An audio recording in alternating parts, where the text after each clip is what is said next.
I could post this? You think it's fine? I think this is great. I really do. I really think. I know it's hard for you. You make the ultimate decision. This is you. You decide ultimately, and if you need to sleep on it, but I really do hope you do post it because I think it's a very unique perspective and side of you, and I think it's beautiful. Maybe we'll make that the cold open. Scoot doo, blabbity blue, scoop dee. Oh yeah.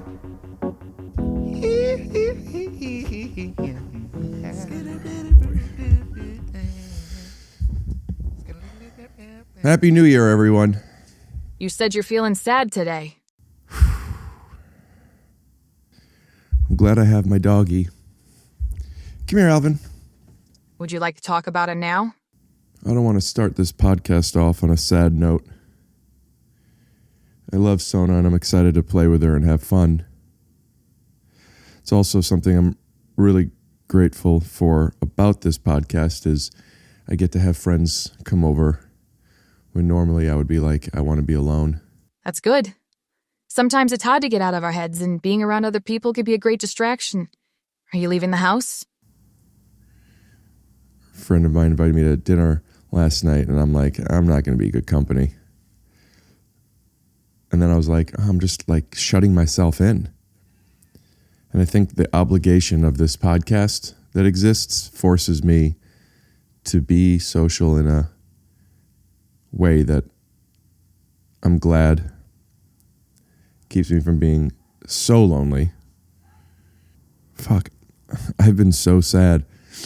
Why don't you want to talk about it? I don't like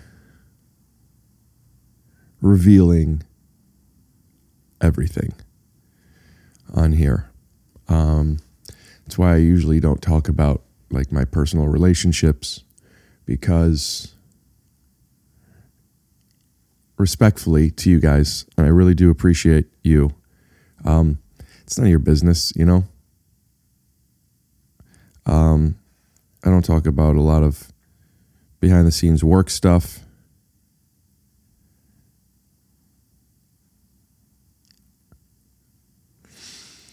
And like I'm feeling myself today wanting to talk about it. Well, have you tried talking to a friend about it?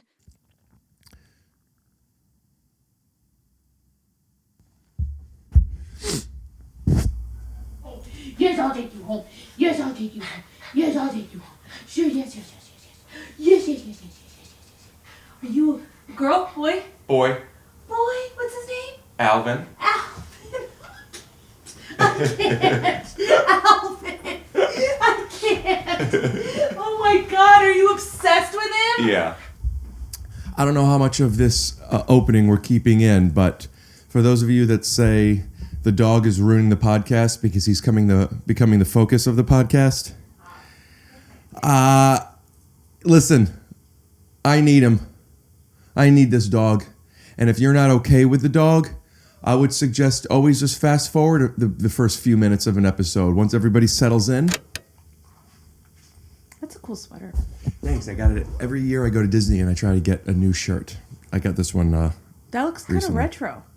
Yeah, that's what they do now. Yeah, that's awesome. You go every year? I love Disneyland. I do too, man. Do you have a pass or you just go like once? Oh, I forgot. You've never done a podcast before. We're talking into these. Oh, Jesus Christ. Okay. I keep forgetting. You want to lick it? It's delicious. I go every... No, also, you could have just been, can you talk into the microphone? Oh, I was just gently busting balls. You're a little sensitive today. You were being very passive aggressive. I'm so sorry. Okay. You know it's what I do for a living. That's why I said it. Yeah, I said it because I wouldn't imagine you would be on your podcast. So many times I've done it. So many times I've done that. Drives everyone crazy. Yeah. And how do they handle it in a way that you are comfortable with? Conan will be like pointing to the microphone. He'll be like, into the microphone, especially when I'm laughing because I pull back and he wants to make sure that people hear me laughing. I'm so insecure. Sona, into it. Your laugh is a little quiet. I get it now.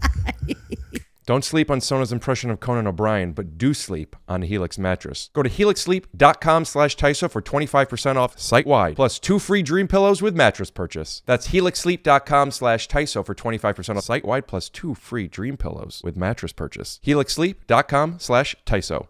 Ricky's on the Loose, the stand-up tour. If you want to see me live, I am starting this Wednesday in San Diego. The first show sold out, so we did add a second one. Thursday, I will be in Phoenix, Arizona. Next week, I will be in Eugene and Portland, Oregon. One of those sold out already. I don't know which one. I will also be in Denver, Colorado, West Jordan, Utah, Boston, Massachusetts, Philadelphia, PA, Brookfield, Wisconsin, Minneapolis, Minnesota, Madison, Wisconsin, Sacramento, California, Portland, Maine, and San Jose, California. I will be adding new dates as well as dates for after the summer. If you want to find out when I'll be playing in your city, go to punchup.live/Rick Glassman and sign up for my mailing list, where I will email you to let you know when I will be in your city. That's punchup.live/Rick Glassman to buy tickets and to sign up for my mailing list.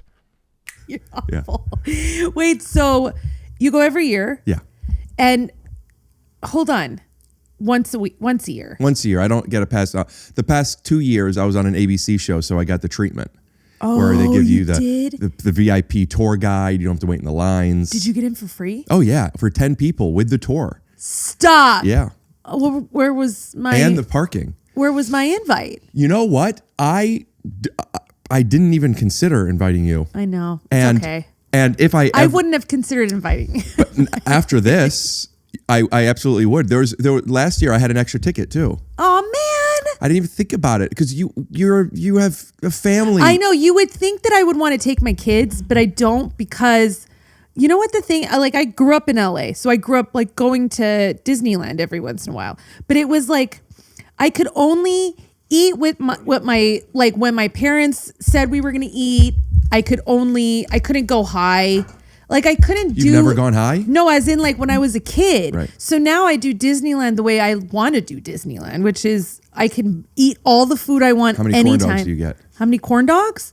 I mean, among all the other food I get, probably one. After I'd get like a Mickey-shaped popsicle, after which I would eat a pizza, which I would Disney. eat. Are those good? The little ones at Toontown? Yeah, they're pretty bomb. And then popcorn.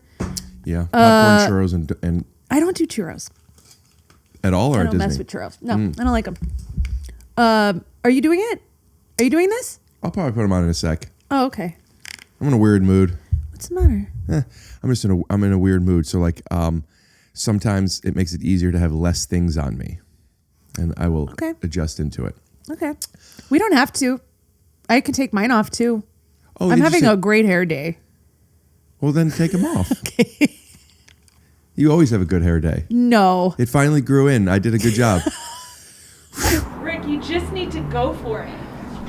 I'm telling you it's okay. Oh Beautiful. Now what do I do with this? How am I going to get this off when it's wet? Oh my god, what have I done? Beautiful. Oh my I'm just cutting some shit, man. Oh my god. Oh my god. It's Beautiful. so much. Beautiful. Oh, beautiful. I'm gonna cry. What the fuck are you doing to my hair? Oh my god. Yes. Yes. Yes. Good. Yeah. I was pregnant when you did that. Wait, are you okay? You want to talk off mic? It's okay. We'll talk. We'll talk after. We need to do proper catch-ups outside of the podcast. Yeah. I don't really see people much. You know? I don't know if I'm keeping it in, but before you got here, I turned the cameras on and I was talking to myself and John Michael, who edits the podcast. And if any of this is in, then some of my audience. But like, how glad I am I have this podcast because it does feel like an obligation. I like it, but it's a job that I have every week to a deadline. So it forces me to be social. Oh, you know what I mean? You think if you didn't have this, you wouldn't be social? With the way I've been feeling, at least like this year, the whole year, I don't know. Part of the reason I got Alvin was I don't leave.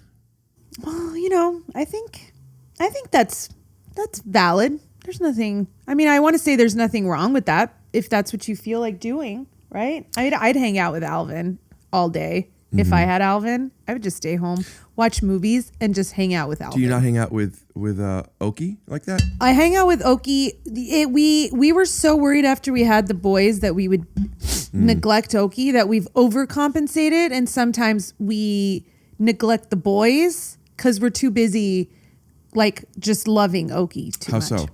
Like in the morning, you know, she sleeps on our bed, and in the morning we'll just be like, "Oh, Oki, we love you," and we'll just cuddle with her, and the boys will be like, "Mom, I'm hungry. I want." How old are they? 3? I want breakfast. Yeah. They speak They're that 3.5. Yeah, they'll be like, "Mom, I'm hungry. You know, can we have like some cereal, or can you make some food?" And I'll be like, "Just give me a second. Just give me a second." And then I'll just finish like loving Oki until I'm comfortable and she's comfortable, and then I'll be like, "Okay, I guess it's What time kind of to dog like." and how big? She's a poodle mix. Have you done a DNA test? His dad is a pug and his mom is Jewish. I haven't done a DNA Is he test yet. circumcised? He's yes. Well, but they accidentally trimmed his balls instead.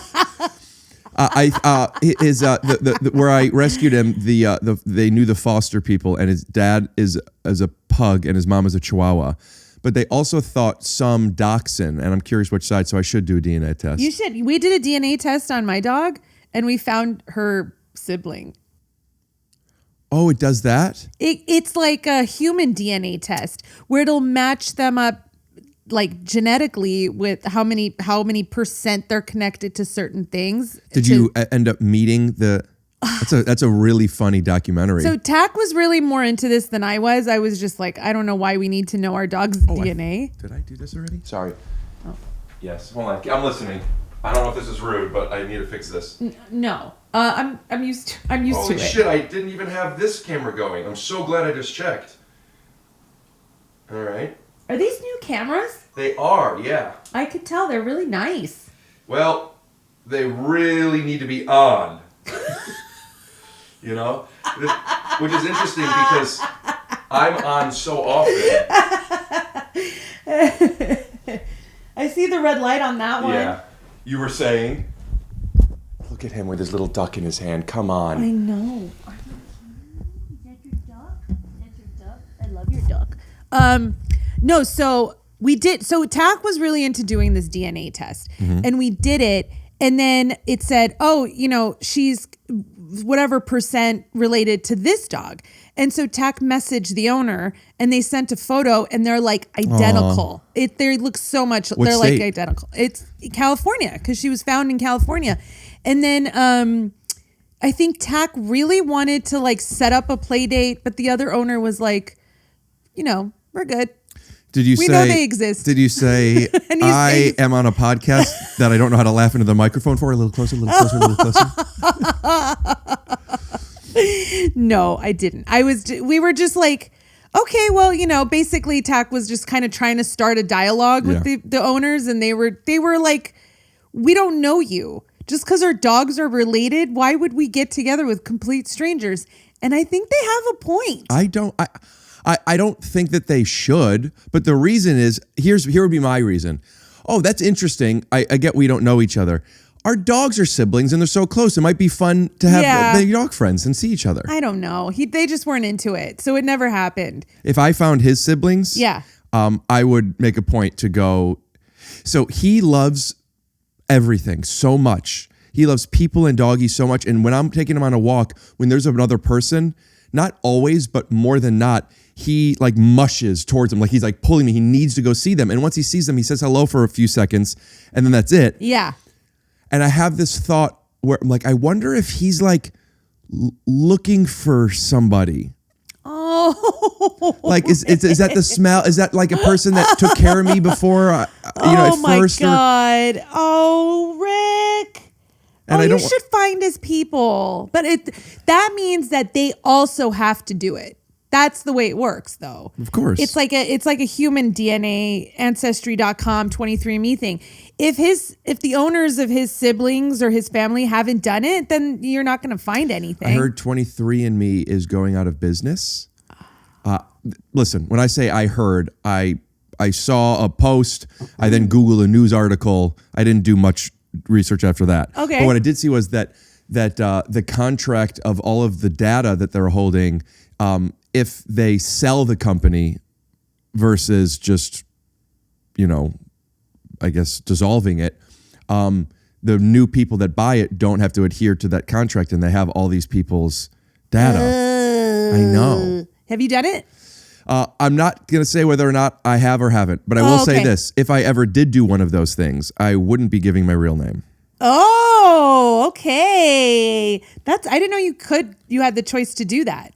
What do you mean? Like, okay, that makes sense. I guess you could write whatever name you want. I never thought of that. Yeah. That's so smart. Yeah. And if I did do it, it would be interesting if a family member of mine who I know very well reached out to me with a different name and saying, we are so closely related. How do we not know each other? And I have still not responded to that person. If that's something I would have done. Oh my God. What do you think you would come back as? Oh, everybody. We all come back. We all come back between 96 and 99% Ashkenazi Jew. Okay. If we were to have done it. Okay. I can't say I know that much about the difference between Ashkenazi and Sephardic. I've actually talked about this on Andrew Santino's podcast. The Sephardic Jews are the tall, really good-looking Jews. But you're tall and you're really good looking. Thank you. Tell everyone. But the Ashkenazi are more the funny, my back hurts Jews. And let me tell you what kind of Jewish we all are. The best kind. Let me tell you what I mean. Okay. Right, Please tell me what you mean. Okay. Where the Ashkenazi kind, and I say that not that there's anything wrong with the other, Don't but be diminutive about it. when you say that. Great word. Thank you. But like we're not the tall, statuesque, hot ones. We're the my back hurts funny That's tradition one. Just say my back hurts funny ones. Yeah, we're the my back hurts funny Jews. We're not. Yeah, I don't even have to say what the other ones are. What kind of Jewish are you? Are you Orthodox, Reformed? I'm the back hurts funny kind of Jew. That is such an obvious category. Are you the tall, olive-skinned, slender, beautiful model ones? No, we're the my back hurts funny ones. The Ashkenazi are the types of Jews that are like Eastern European. Yeah. I want to do an impression, but It's okay. very nervous about being offensive. It won't. All you have to even do is just adjust your position and not like it. Oh, Yeah. Yeah. that's Ashkenazi. And it's Ashkenazi. It's not Ashkenazi. It's probably, I don't. Oh, okay. Listen, man. Okay. I don't know. Out of the two of us, you would know. I don't think so. Oh, okay. Okay. I don't know much. But I know I love you. Oh, that's nice. Did you have a bar mitzvah? Oh, yeah. I've never been to a bar mitzvah. Can you have another one?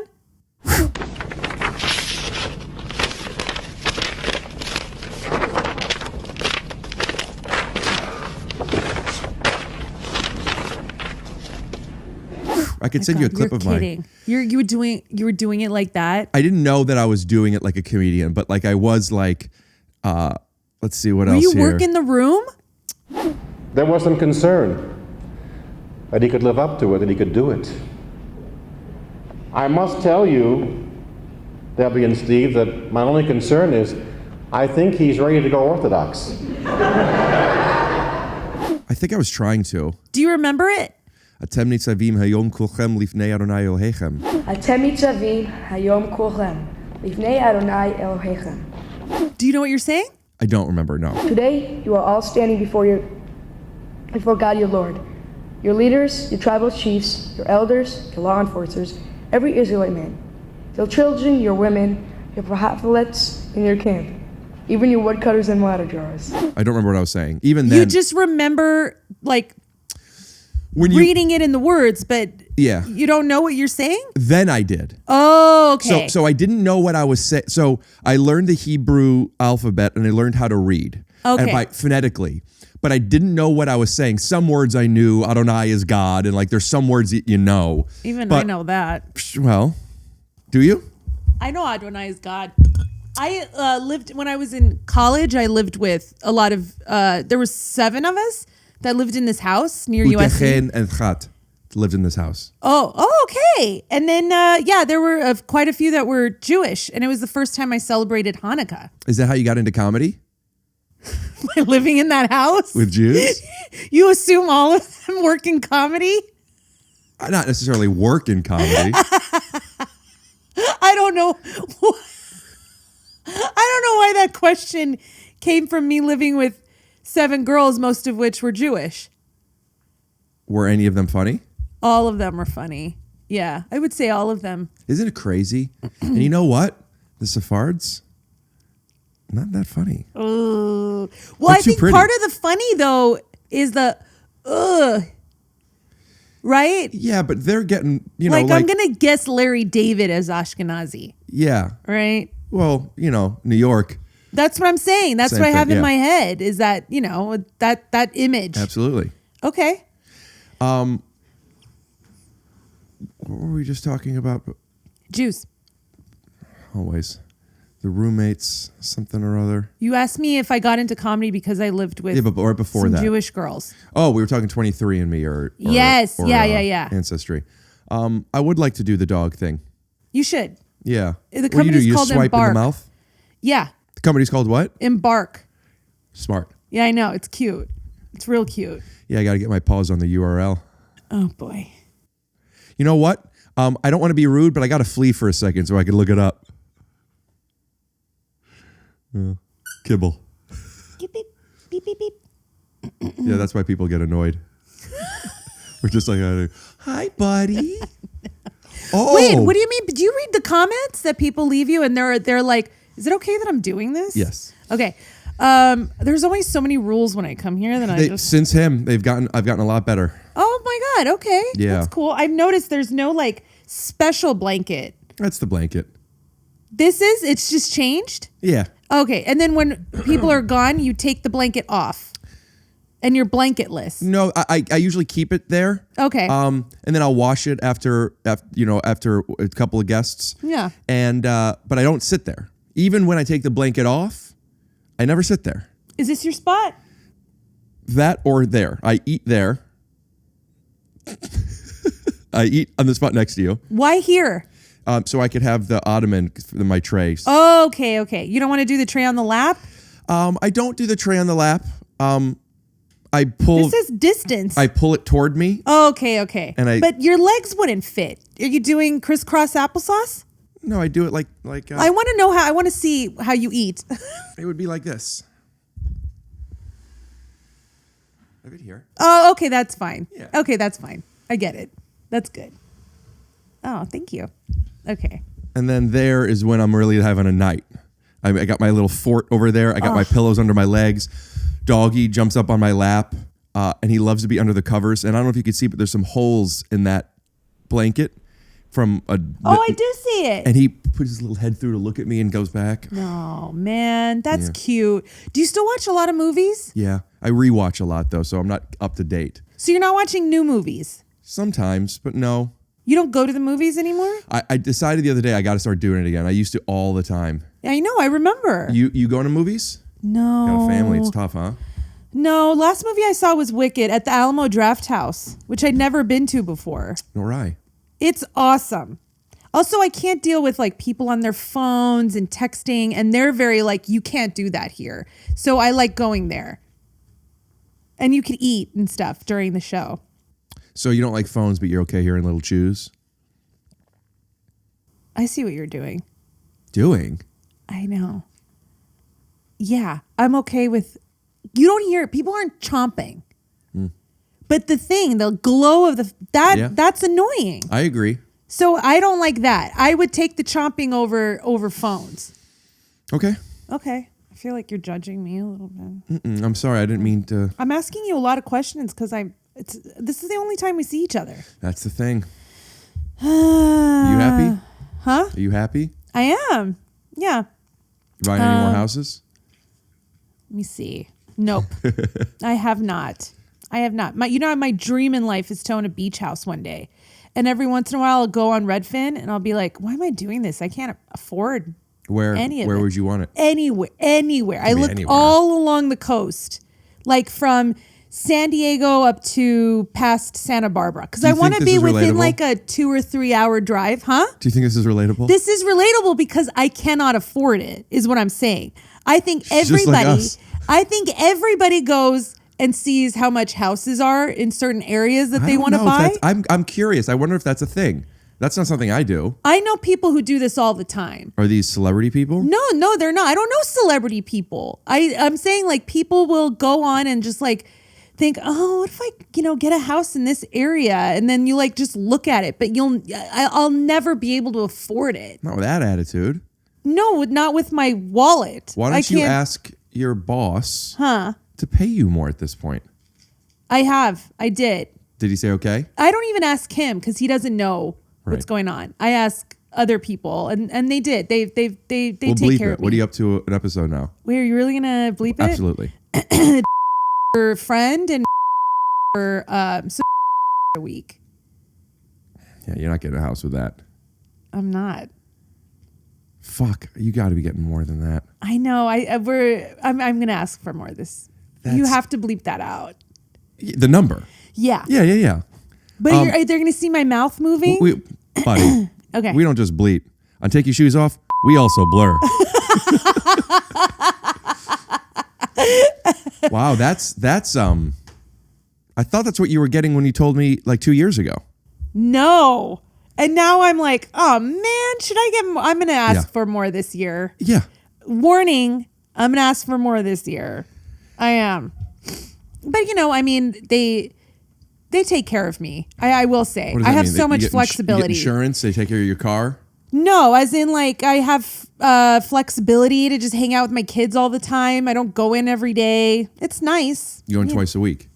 No, not even twice a week. Oh, you do both of them in one day? No, sometimes we bank them. So sometimes we'll do like 4. Sometimes we'll be ahead that I won't go in the office for 3 weeks. Like So Conan Needs a Friend, and then what's the other one? Conan Needs a Fan, where we Fan, talk right. to Yeah, fans, I know. and that's like a half-hour episode. Do I have a better chance of getting on Conan Needs a Fan than Conan Needs a Friend? I think you're too famous for Conan Needs a Fan. But not famous enough for Conan Needs a Friend. Ooh. I think this is, and pardon me for speaking out of turn, but I feel like this is how children of interracial couples feel. What the fuck? You hear like Logic talk about like people don't think he's black enough, but then also people don't think he's white enough. It's the same thing. It's the same thing. It's a fair analogy. You at this point have been on 2 sitcoms on network. Like that. 2 network sitcoms and 1 award-winning drama on streaming. That's right. That's right. That's right. So what's next? Conan Needs a Friend. Oh, just doing the podcast is your new. I would rather him do mine. Oh, okay. I think that would be more plausible. I just don't know when he would. Yes, I W2. Yes, I I don't think that would be more plausible. You think it's more plausible that I think it's more. he'll come over here and add a day of work than him needing to record an No, episode? you'd have to go to the studio. No. Really? No. When you record other people's podcasts, what do you do? Oh, if I do his. Oh, I see. Wait. I'm saying you know if Conan were to take his shoes off. Have you ever done this podcast somewhere else? I do, like when I'm out of town. No, but like, has anybody ever been on the podcast and they're like, I'm not going to come to once, Who? and he came over first. When I had Blake Griffin on, Okay. I went to his place, but first he came to mine and did it. What do you mean? He came because we were going to do a podcast together. Yeah. And we did a test one, and he came to my house and we did it. And then we didn't end up doing a podcast together, and I was having him on mine, and based on schedules and he had to do blah, blah, blah, I brought my stuff to his house. Okay. But he was willing to come over. He did it already. I see. So you're only willing to go if I don't even know if I want to go anymore. I like it. There's a vibe that is the living room.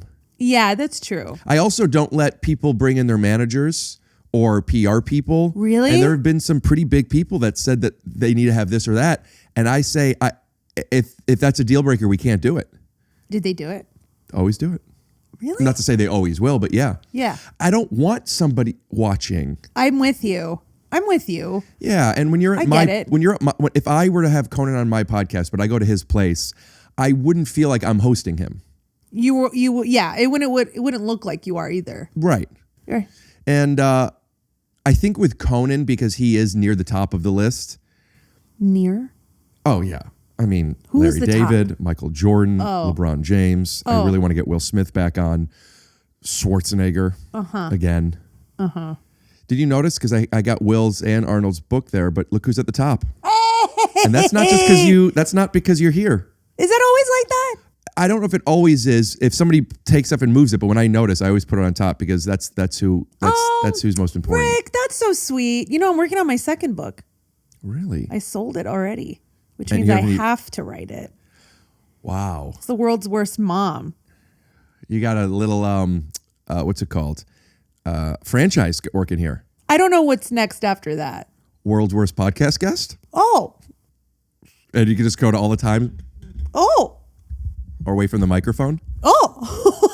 You didn't even see me. You didn't even see that joke. I did it. You're too busy I was too busy doing being a an bit. owl. Closer. Bring this closer. This episode is sponsored by Helix Sleep. Hi, Alvin. Whether you're a back sleeper, side sleeper, front sleeper, cold sleeper, warm sleeper, sleeping with tons of people, or sleeping by yourself with a dog, feeling extremely lonely, but at least you're comfortable, I suggest a Helix. If you're not in the market for a mattress, still go to helixsleep.com/TYSO. It makes us look good, but then just leave. If you are in the market for a mattress, 100-day money-back guarantee. They ship it to your door. If you don't like it after 2 months, 3 months, send it back. A lot of people ask me, what is this mattress good for? Recently, it's been really good for just sleeping in, waking up, getting a great night's sleep, not wanting to get out of bed because you're kind of sad, so you stay in bed, and then maybe you order an acai bowl. And you then think, I'll get out of bed when that comes. But then you go downstairs and you get it and you bring it upstairs with 2 napkins, one that you lay on your chest and another one that you hold in case you need it separate. And then you're just eating sugar frozen juices with some almond butter. Go to helixsleep.com/TYSO to get 25% off site-wide plus 2 free dream pillows with mattress purchase. That's 25% off site-wide plus 2 free dream pillows with mattress purchase. helixsleep.com/TYSO. If I were to have Conan on here, Gulp, gulp, gulp. I think I would want to have you hiding on the balcony. With I'll do that. With the microphone and I would do that. without him knowing. Without him knowing? That's what What hiding. would I do? Why would I do that? Why Something would? organically would come from it, even if at the end, as a surprise, we brought you out. Oh, okay. I don't think he'd be like, yay. I think he's No, like, oh, okay. I think there's an in the middle. I think it might be fun to call you on the phone and I pretend to call you, but you're really on the balcony, and then you could say some stuff that like you overheard us talking about. Yeah. Okay. That's a cute idea. Do you go to the balcony a lot? Do you like go there to have like your morning tea? Oh. I don't do enough nice stuff. What do you do all day? Do you play video games? No. Do you just watch TV? Do you still play basketball? I haven't been for like a year plus because I got some injuries. I'm in physical therapy again. Ooh, we go out for physical therapy. Yeah, I take long walks with Doggy. I'm doing a fair amount of editing. Are you dating? No. Okay. No. I'm intentionally being vague. Because Okay. I don't talk about this stuff on the podcast ever. Okay. But there was an ex of mine, and I'm not going to say which ex, who wanted to get back together, and yeah, I don't know what I'm even keeping in. You don't have to. You can cut the. Is it the ex I'm thinking of? I don't know who you're thinking of, and Can I just say her name since you might cut this out anyway? no, Okay. because if people know, I gave my salary. yeah, that's not as vulnerable. It does feel like it. No, you're right. It's not. But here, let me get tell it. you why. I don't even know where I'm saying, because as far as like spoilers are concerned, if you were to bleep your salary, the only information we have is she has a salary. We don't know what it is. Yeah. So you can't deduce anything from that. Oh. As a professional deducer, and I Yeah. could say that. You deduce. If I reveal, if you know who this girl is, that would give information. Okay, so either It must have been within this time frame, and or if they spoke about someone before, it must be this girl, or it must not be this girl, or it must be one of these three. I see. So it's giving away information. Yeah. What is this? For physical therapy. Oh, okay. Do you do it stuff. here or you go somewhere? I go someplace, but I also had some equipment here. I do. Oh my God. Looks sexual. Should I not talk about this? What? What I was talking about? I was changing the subject to help you. Oh, I could change the subject. I don't know. I'm feeling like okay, but I do want to know after the podcast. I want to talk to you more about this. Sure. So this is a girlfriend. This was a girlfriend who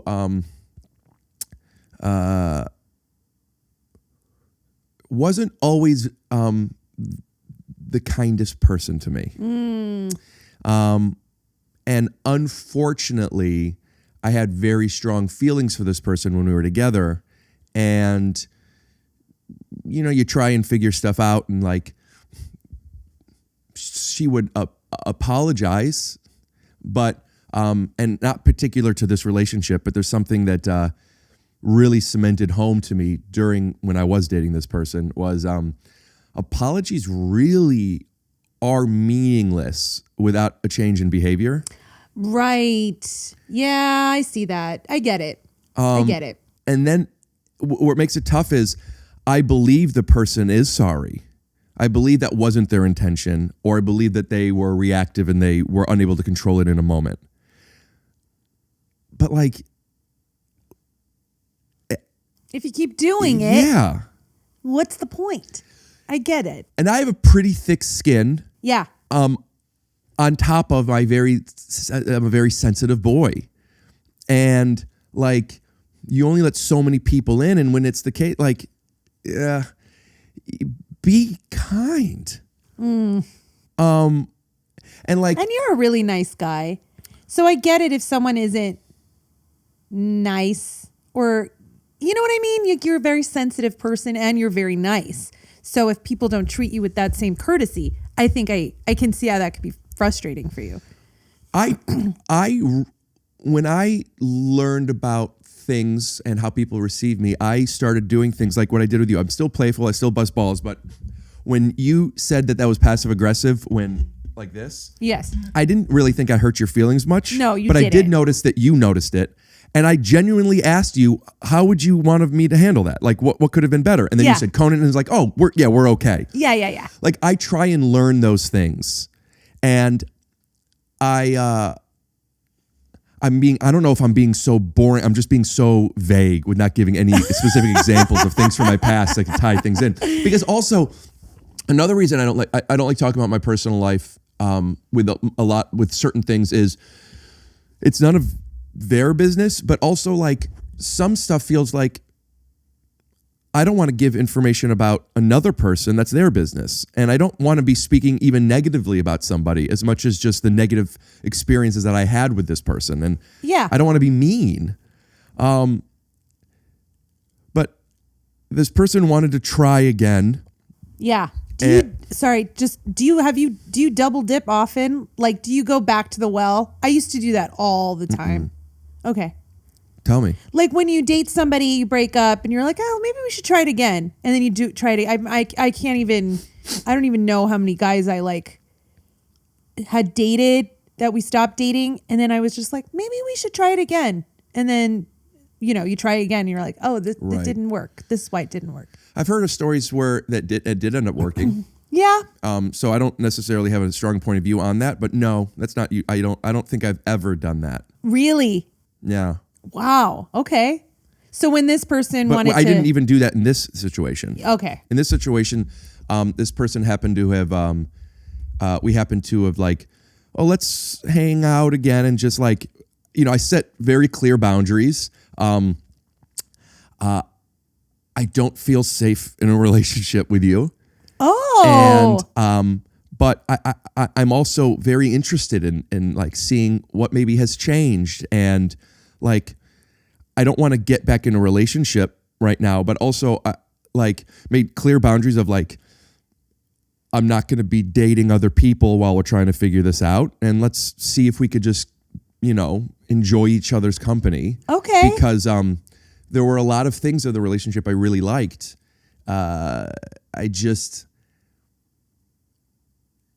be nicer.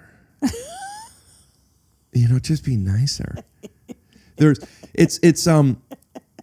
There's like the word considerate is like I think some people have to try and be that. Yeah. To be considerate. Because it's not instinctual. Do you consider yourself a considerate person? Mm-hmm. Okay. Yeah. So you notice when other people aren't considerate. I think you don't even have to be considerate to know when other people aren't being considerate. Considerate, I also don't think even means... Considerate, I don't think is synonymous with kindness. I think considerate just means you are able to consider something. You have the ability to like, oh, I understand you, and I'm gonna choose. I have a great example of this. When I got kicked out of that basketball game, I told you about this a while ago. Yes. Bill, who's here, hey Bill. Hi, Bill. He sent me that email, and he told me all of these things that, like, some of these guys don't like playing with me because I'm too aggressive, I'm too loud, these things. And I wasn't able to consider how those people felt because I didn't know how they felt. Yeah. And had they told me how they felt, I could have then considered, oh, okay, I won't play as aggressive when you're guarding me. Or I could have considered, okay, I understand you feel that way, but this is how I play, and maybe don't guard me. Yeah. So like, I could have gotten the information. Don't guard me. Yeah, whatever, I mean. If you can't handle it, basically, don't even come here. If your priority is to get some exercise and my priority is to win, let's find that compromise. Maybe it is, we could play together, but maybe I'm not going to not post you up. Yeah. Or I'd be like, you know what? That makes sense. I don't need to post them up all the time. I'll work on backcourt stuff or whatever. Like, that's what I mean by considering. So you could say, hey, Rick, I could say to you, Sona, I don't like it when you put your foot up on the ottoman. Yeah. That information might make you want to put your feet down. Yes. You could consider it. You might also be like, I understand, Rick, but I came over here and I'm not comfortable that way. I want to keep my feet up. So it doesn't mean you're going to adhere to the things that I most want. It just means that you have the empathy and the understanding to consider, oh, this makes Rick feel this way. Let me consider that. Okay. You know what I'm saying? Yeah. And with consideration, I think there's two sides to that. There's me expressing to you how I feel, and then there's you being empathic enough to pick up on it. I can't assume you're going to know how I feel.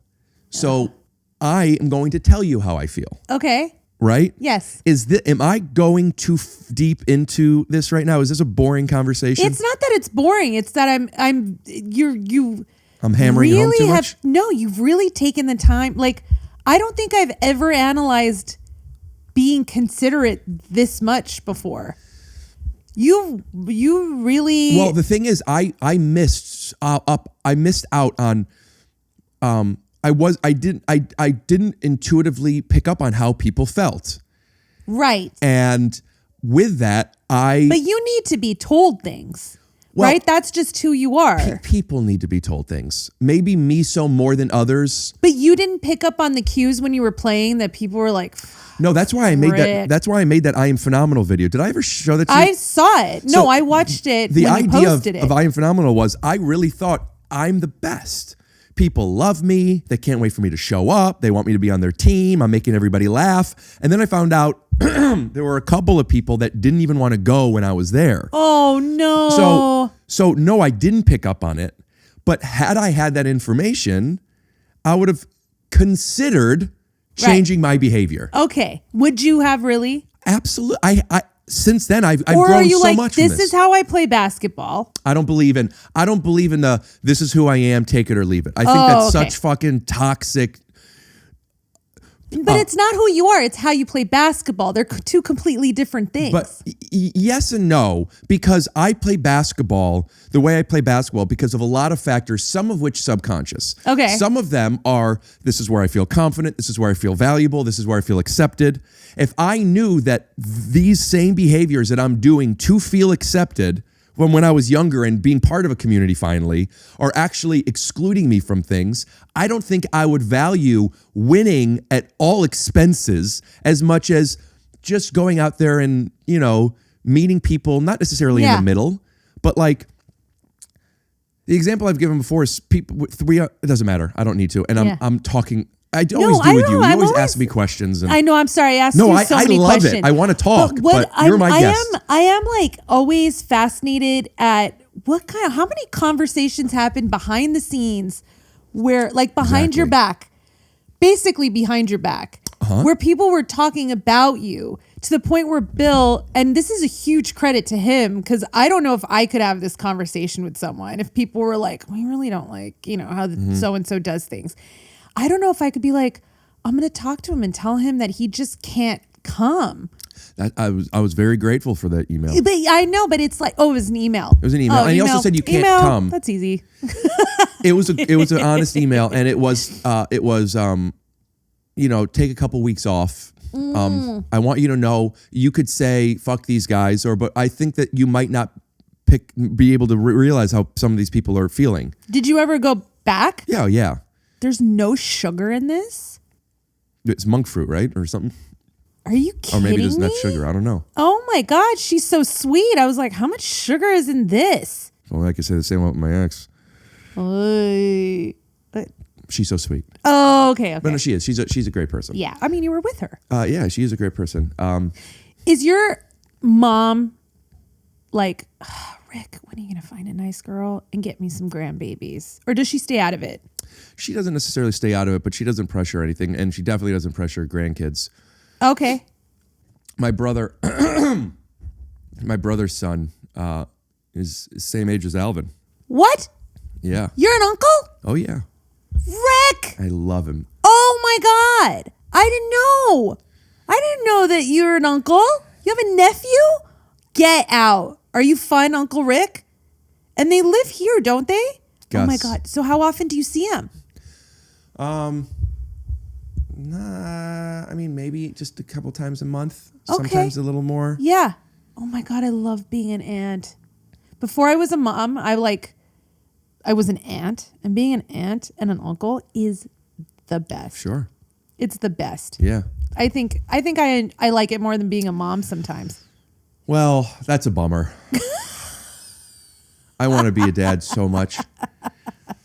Part of this mood that I'm in is like, man, I want to start a family so much. You do? Oh, I think about it all the time. Wow. I had no idea. I mean, if a woman really, really wants a kid, we can go to a sperm bank. And, I know women who are single, who aren't booed up, and who have families because I have frozen some of my cum. Okay. I don't think it's the same for boys. I'm saying I have done it. But what do you mean you've done it? Just to have it, because I have some. I just have some saved up in case. I don't know how old. I know that guys, it's different, but just in case I need it. You know what? That's actually a responsible thing to do. Thank you. Would you ever? And now I got to get a new freezer because it's overflowing. Would you? This is like such a movie. Would you ever find a friend who you just love, and maybe you guys, who's also single, and maybe you two just make a baby? Maybe it's not off the table, but that's not a plan of mine by any means. Yeah. Okay. Part of what even made me want to consider this person again was I really want a family now. Oh, Rick. So this person, we're all imperfect, myself included. Sure. Back to the consideration thing. I want to talk about this a little bit. Okay. I have learned that a lot of people don't think about that kind of stuff. Maybe they didn't need to because they are more intuitive with things, but the truth is people don't know how you feel. Even if you wanted to tell me how you feel, you don't. A lot of people aren't really in touch with why they feel the way they do. Okay. like, you might not know what feelings you're having are based on projection or resentment or there's something else that's triggering this. And like, the only way you can know that is if you really get to know yourself. Yeah. And there's such an intimacy in relationships, both with a friend or partner, but also with yourself. And I ask, despite the fact that I'm doing almost all the talking here, believe it or not, I ask a lot of questions. Especially in relationships. I'm more interested in hearing how you're doing. I mean, because this is our catch up every year. Yeah. So that's why, I mean, like, and meanwhile, I'm also thinking I'm going to watch this. I don't know if I want to share, but I haven't revealed anything. It's just us catching up too with microphones in front of us, which is, that's the awkward part of it, because I want to know what's going on in your life. And I love that you don't share your personal life on your podcast. So I'm asking you all these personal questions. Oh, man. We could talk about butts. It's funny that you say that, because I did an episode with Ari Shafir that actually comes out next week, but I just recorded it. And I don't talk about my relationships. I don't talk about, like, if there's anybody I don't talk about girls like that. I mean, like, I'll be like, oh, whatever. Like, I'll make jokes, but like, I don't really talk about that kind of stuff. But there's this girl on Instagram. Yeah. Butts. It's like, it almost new. Rick, you're a little lonely. Take a look at this butt. And it was a butt that was like, it was just, I was just like, it was incredible. It's a nice butt. It was just a nice butt. And it was a video to really showcase it. Oh, and I showed it to Ari on there. And Ari's like, you can't put this out there. And I'm like, and I still haven't put it out yet. So I don't know if I'm going to take that section out or at least blur stuff.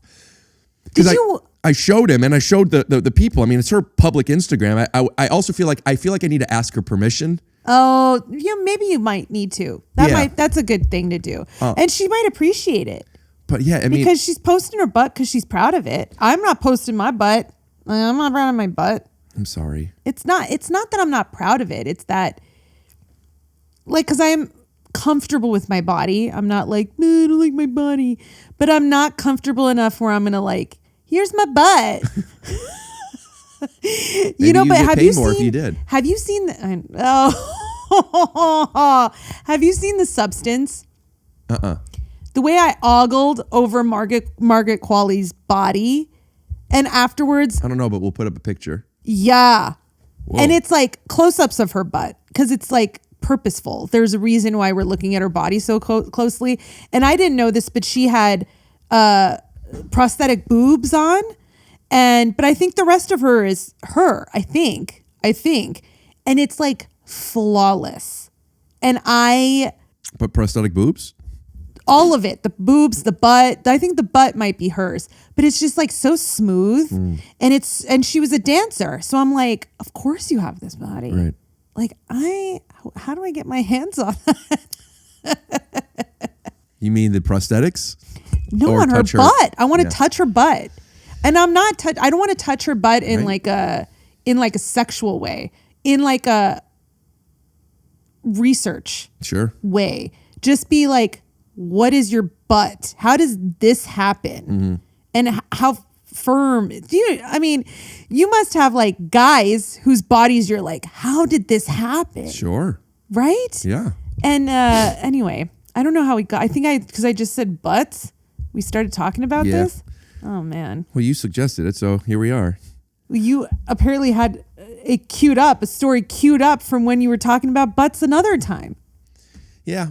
That butt, by the way, I felt the same way. That butt, it wasn't like oh, now I'm horny. Yeah. Like, give me that. Give me a taste of that. It was like look at, that's fucking nuts. What is this? That's crazy. How many squats are we doing? Good for her. What are we doing? How do we do this? How do I do that?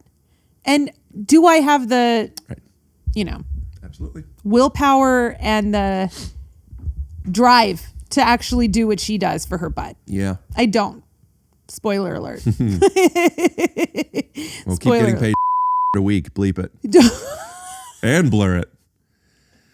I'm at a point where I feel like I need to blow my nose, but I don't think anything will come out. But I'm I'm going to try it. There might be a boogie in there that once you get it out, It's not it'll boogie. help. It's like a congestion. I think I'm just inflamed. Oh, do you have sinuses? I hope. Don't you? Oh, but what? Oh, yeah. You want to come here? Sure, I'll take you. Yeah. Let's be friends. Oh my God. Alvin, why are you so cute? Look at your face. He's looking over at the bathroom, concerned for you. He loves you so much. I know. I love it. He's like, Papa, you okay? How old is he? A year and a half. Oh, he's a pup. He's a little boy. You got so much love. Oh. The stuff that we were talking about is still on my mind, and I'm feeling myself, I don't know if I should be, but like wanting to continue, but also I want you to continue. I wasn't sure if I was making you uncomfortable or if you were uncomfortable. Yeah, I'm a little uncomfortable. But also like, I don't think that's a bad thing. Okay. I don't think it's bad too. It's also worth noting that like, these are all just my takes on stuff, and I know I have my blind spots, and like, I just want to make sure that I'm being respectful and not saying anything bad. But also, nothing nobody that can know you who have this said. is. I was going to say nothing that like I know some of your exes, and in my mind, I have some ideas. I don't know if this is even someone I know. Right. But like the ones that I think could be the ones that I know of your exes, I don't think they would ever listen and be like, "Oh, he's talking about me." Yeah. Also, yeah, I just don't want to reveal give anything away. But yeah, some of my exes, and some of them are. I think they're very nice. They're really sweet. Yeah, they're really sweet. I tend to, and they're gorgeous. Your exes are lovely, gorgeous women. I tend to attract and be very attracted to really nice people. Yeah. I also tend to, unfortunately, be attracted to not many people. Oh. Physically. I don't have a specific type. Okay. I just like, I hate that looks matter. Okay. Looks are not 1 or 2, but they are 3, and you need all 3. You know what the thing is too? Like the women that you've dated too have been like 10s. Like you can date a 9, I'm sure, an 8. Well, I a feel nice like 7.5. I feel like respectfully, I have dated using your verbiage, 8s, but once you get to know them, they become 10s. I have also dated where it's been the other way. And those don't normally last that long. Right. Okay. But like at first, you're like before you eat this meal, it looks really good, and then it doesn't taste good, and I don't want it anymore. But you're not going to eat something that looks really bad and then it tastes good unless like you really get to know it. What's in this? When was it made? What are my in-laws like? Who's the chef? Who made this? Yeah. How do you meet girls? Do you ever do online dating? Your blanket fell. Yeah, well, I feel like you just made a very blanket statement. Like, what's an online date? Is it a dating website, or is it meeting somebody on Instagram? I think it means like, do you go on Tinder and do you have a profile, or do you go on Raya? Do you have a profile? I've only used one dating site before. Okay. And I used it, and I've matched with people. Even now, I'm on it now. Yeah. And I match with people, and I talk with people.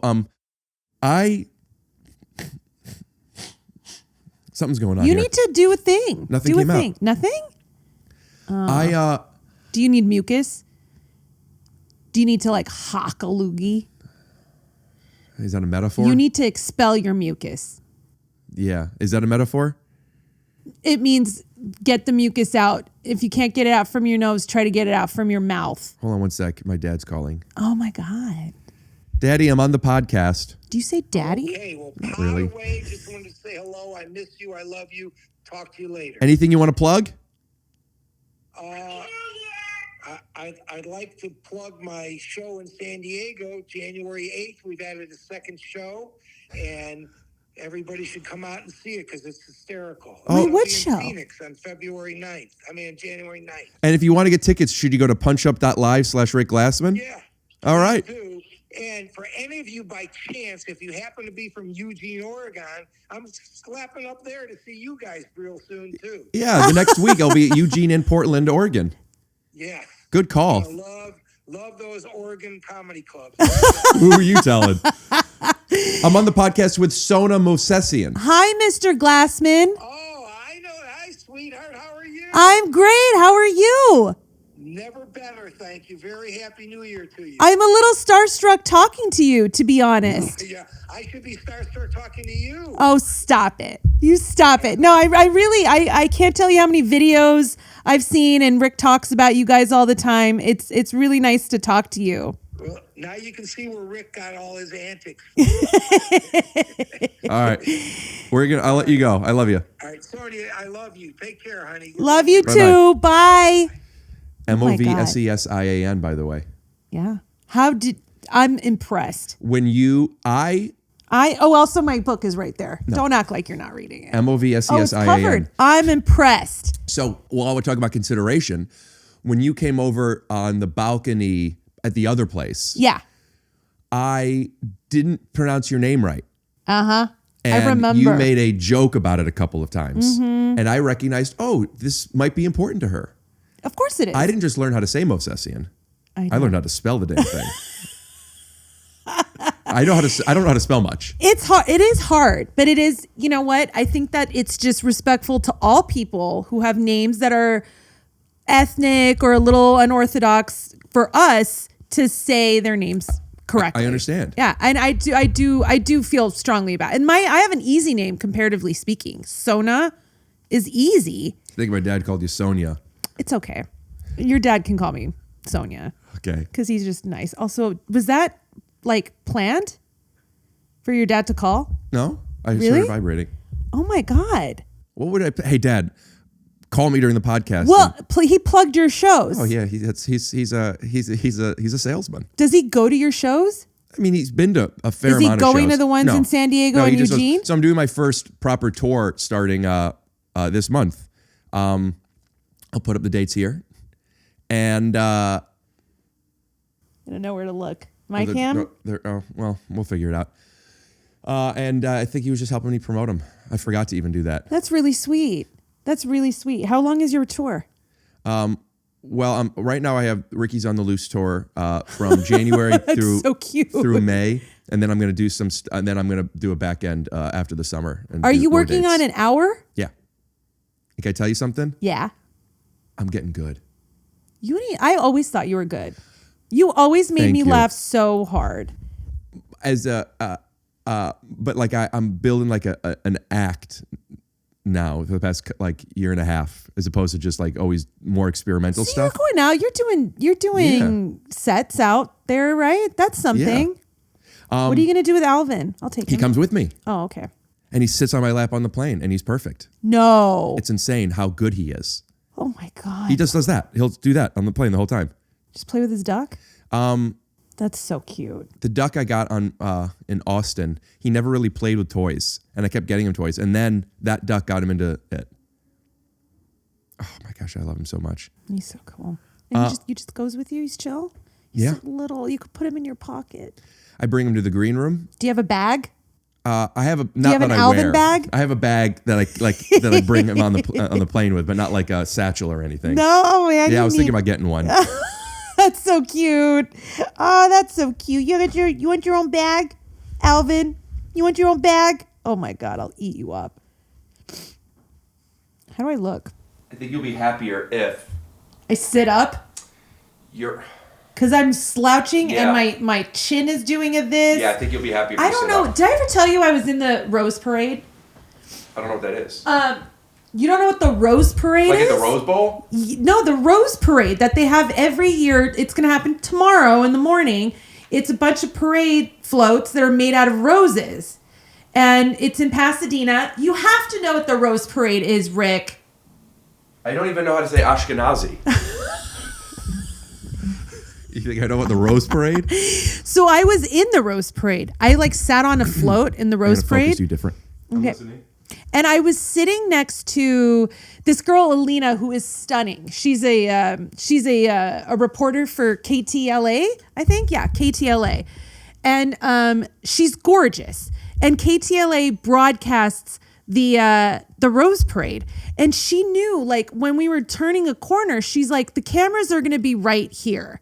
And you need, you know, like, they're going to be like, whatever. She pointed out where they were going to be. And she's like, just be aware of that so that when you turn, you can like look at the cameras or like at least acknowledge and work your, you know, whatever side works for you and stuff.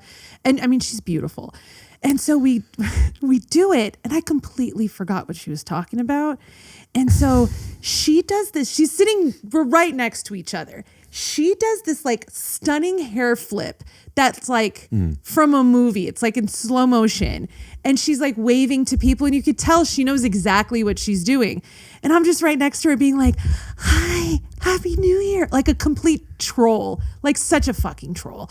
And I realized I just don't know, like find my lighting, find my angle. I don't know how to do that. That's not for us. We don't do that. What do you mean us? How did you just lump us together? Didn't you live with a whole bunch of Jews? So, am I Jewish now? No, actually, that's not true with Jewish women. Some Jewish women are very like, isn't it JAP? Is that what it's called? Yes, Jewish American Princess. But yeah, but by us, I mean, I'll speak for both of us. Yeah, we do not get our value from our looks. Well, I wouldn't say she gets her value, but I think that there are people who are aware of their looks to the point where, and she needs to because she's on camera all the time. I didn't mean only value. But I think that they like understand and know, like, I don't know what side of my face is better. Right, because you don't feel valuable from that is what I meant. Oh, I see. That's what I meant.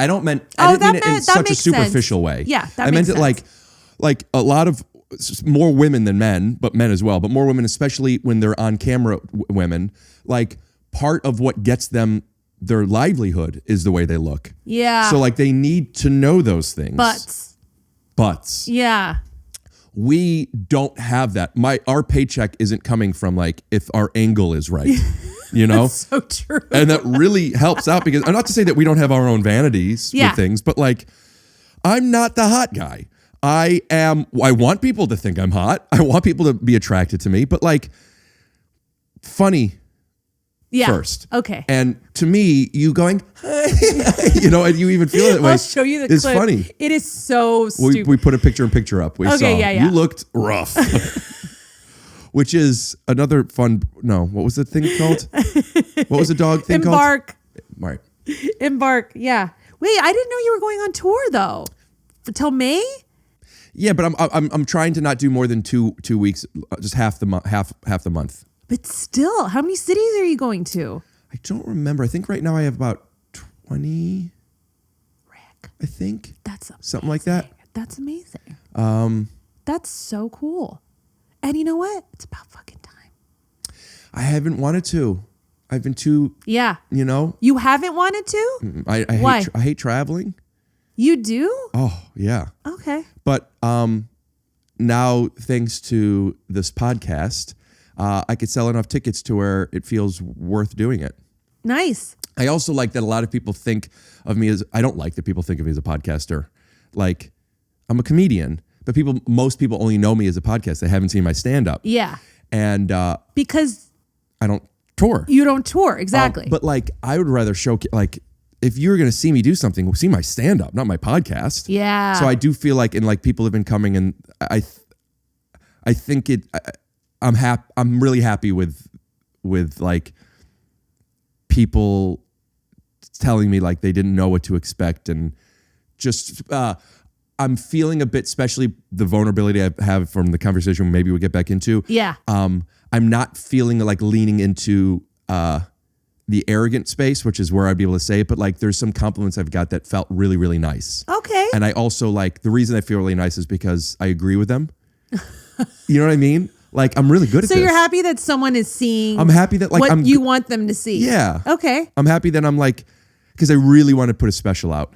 Yeah. Dude, I always talk a lot, but I'm talking so much about me right now. I'm admittingly, I'm very in my head, and I apologize. Why? I'm asking you questions. I know. I'm asking you questions. I know. wouldn't, I want you to talk about you. There's nothing that's going on with me. I have no new houses. And really, that's all that matters is that, if this I have were no new properties. So who cares what I have to say? well, you have Kids. a book that's my sold book. that Yeah, you yeah, haven't written yet. Oh my God. Yeah. You could also do a series called World's Worst Writer. Yeah. Yeah. And then it would just be, A lot of misspelled words. I was going to say a lot of it grammatically incorrect sentences and stuff. I don't know. You want to write it? Do you want to write my book? You're going to be traveling a lot. You could just like crank it out on the plane. I do have a book that I want to write where like all these things that I've learned that I've literally learned because I didn't pick up on them. Oh. These unwritten rules. I wanted to do a book called Unwritten Rules Written.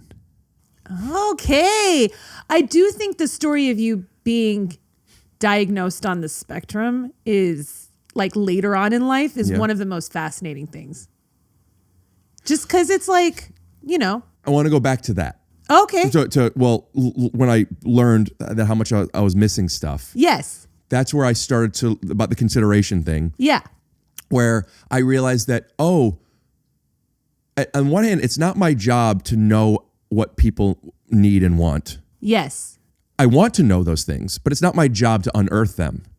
But at the same time, people don't necessarily know how and or feel safe to express themselves like that.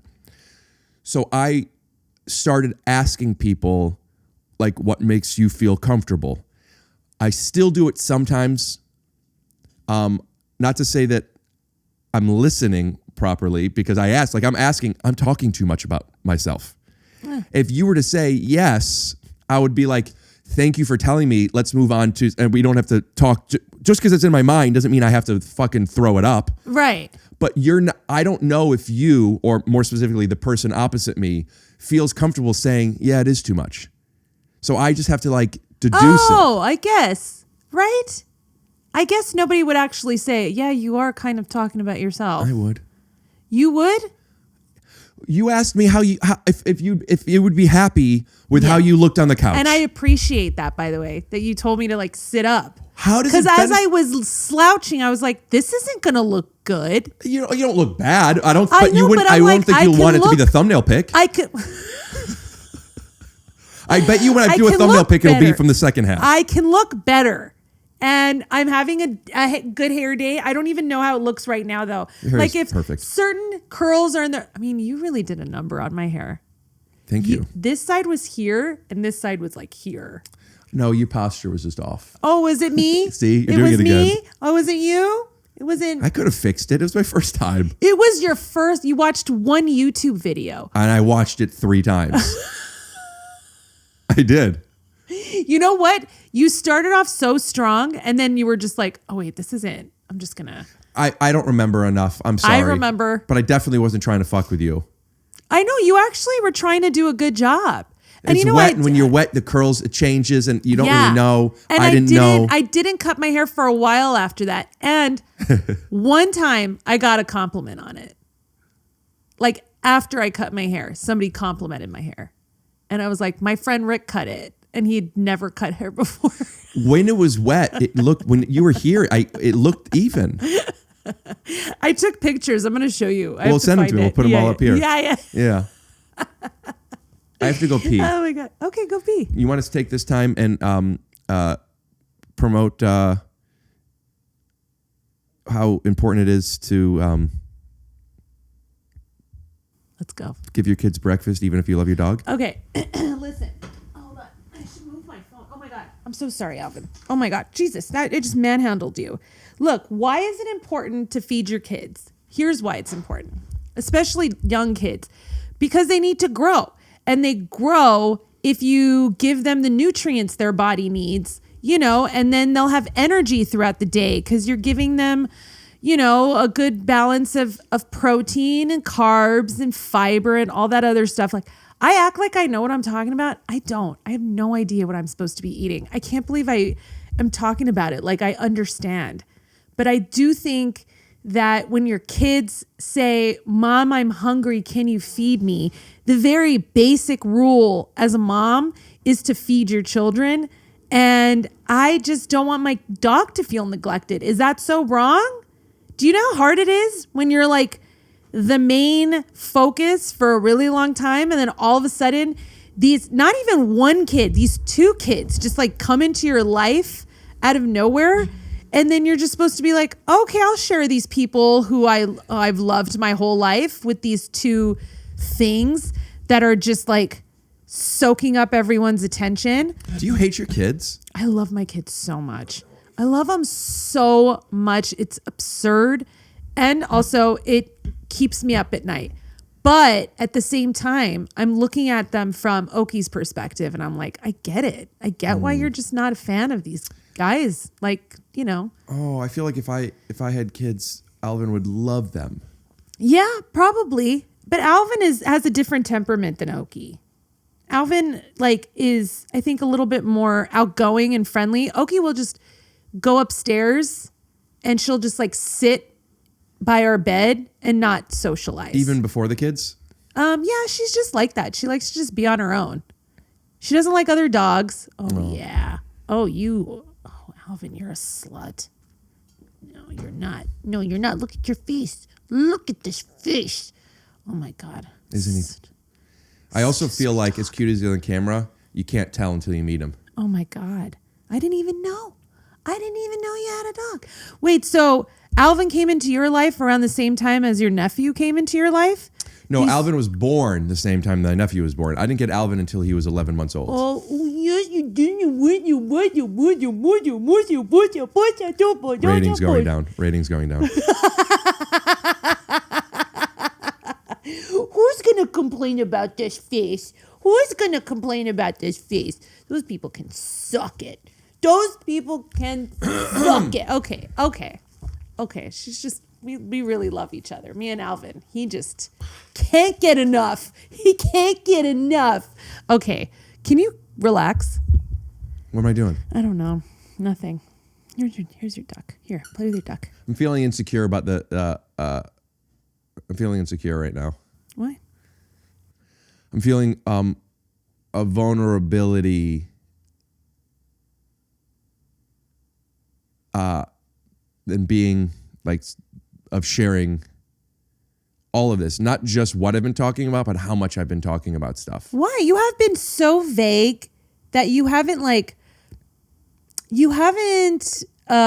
exposed anyone. What is it? Why don't you like to get personal on your podcast? I don't understand why. It's not just on my podcast. I kind of understand it. It's not just on my podcast. Oh, you're just a private person.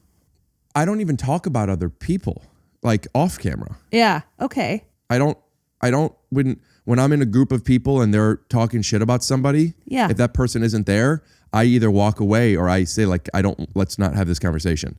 Mm. I feel very, very sensitive about it. Like you even said, there's a lot of people that talk behind people's backs and this and that. And like, I know that happens. And at least as a kid, it would hurt differently. But as an adult, I accept that happens. But it's inefficient.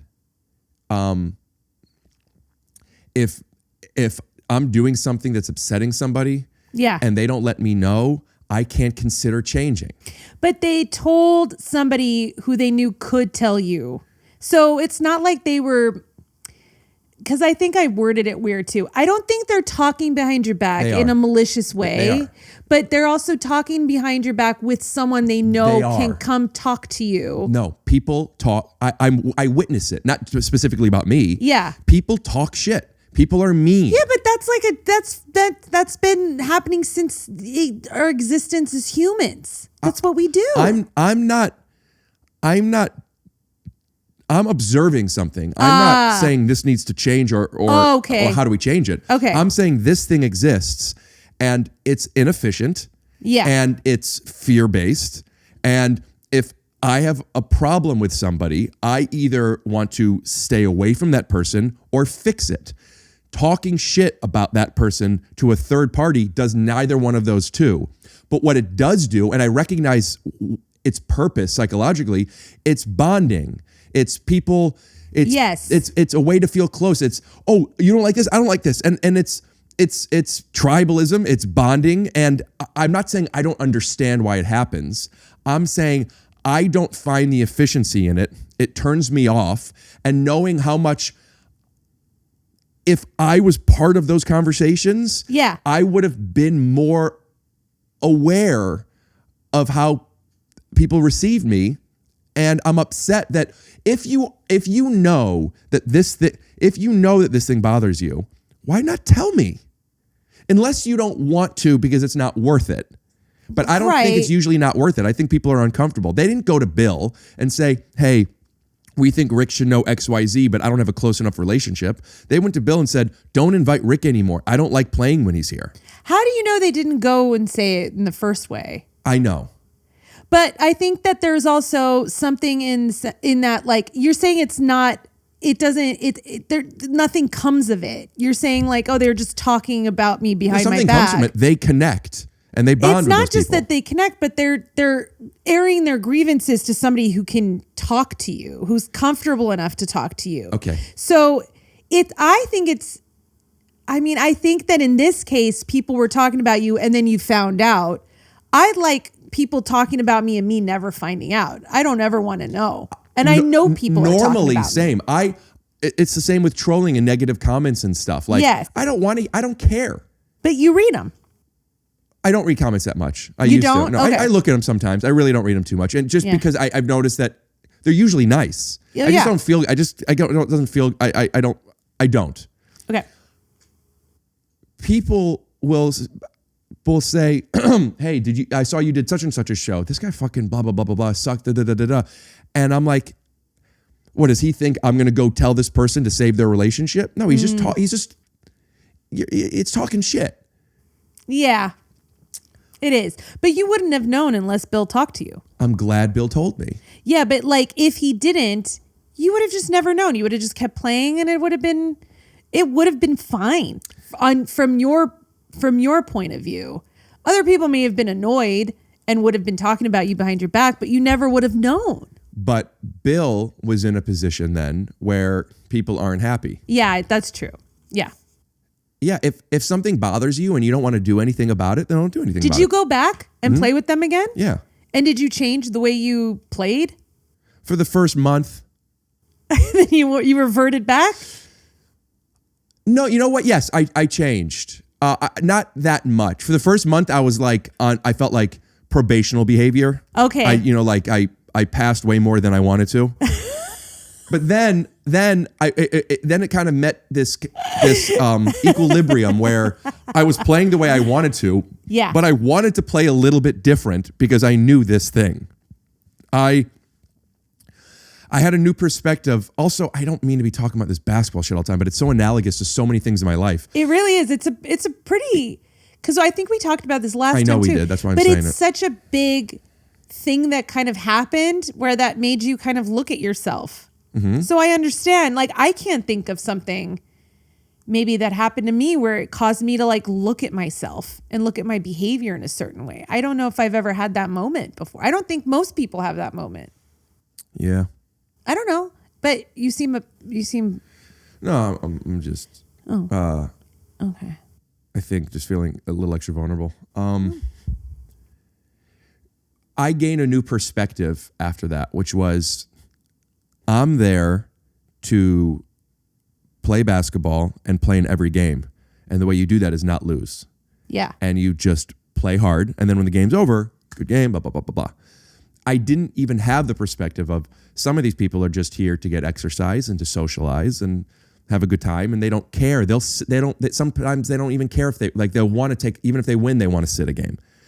So when I had that perspective of like, oh, this isn't the way it was when I was in college. This is like, this is like a social. I then started to be a little bit more social with it. Okay. I was like, oh, yeah, that makes sense. But this matters to you. You probably just were too good for that. No. I want to say that. I really do think, because I think that if you found a league where there were players that were better than me. But if you go into it with, because also some of it could also be jealousy. Like they're upset that you're so much better. Maybe. I don't think that's what it was. Okay. But even if that was the case, there is, of course, a reason. And that's what I'm saying. You don't even necessarily know why you're feeling the negative. Are you mad because jealousy, which I don't think is what it was? Are you mad because you don't want to lose? Are you mad because I'm annoying you and you're not having a good time? Whatever the thing might be, they didn't vocalize that to him. They just said, we don't like playing with him. Oh. They might have said he's this, and this, but it wasn't.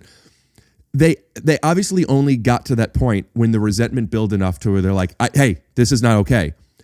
For me, it would be, if your foot was up on the ottoman and I didn't want it there, I would not say anything and keep inviting you over. And then after the 5th time, I tell somebody else how gross Sona is.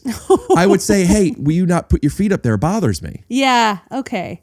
And then you, without being controlled, could then also say, you could say, consider and say, okay, yeah. Or you'd be like, Rick, I hear you, but I'm really comfortable when my legs are up. Could we put a towel down, or could we yeah, let's figure it out together. Did you talk a lot of shit? Like when you play, yeah. And does everybody? Or were you the only one? A fair amount of people did. Oh, okay. I'm the best at it. But yeah, you talk shit. Yeah, but isn't that like maybe some guys are like, why is he I used to play recreational dodgeball, which we've also talked about. And there were some people there that did not make it fun. Because I was also there for like hanging out with my friends and maybe getting some exercise in. And there were some guys who were so aggro and so into it that it didn't make it fun. And I'm wondering if that's who you were. No, my shit talking was fun. Oh, it was. And I could also tell you, and who knows, it's all hearsay anyway, I later found out that it was 2 specific people that had a problem with me that had been in that game for years before I even got there. And other people didn't even know why I had left. And when I became public with this... Oh, the plot thickens. When I became public with this story, made the thing, there were people that said that's insane. They think I'm funny. Some people don't, obviously 2 at least. Yeah. But they liked it. They miss having me there. I get messages now still. I'm invited to this game all the time, but I'm not playing because of an injury. Yeah. But like, people like me.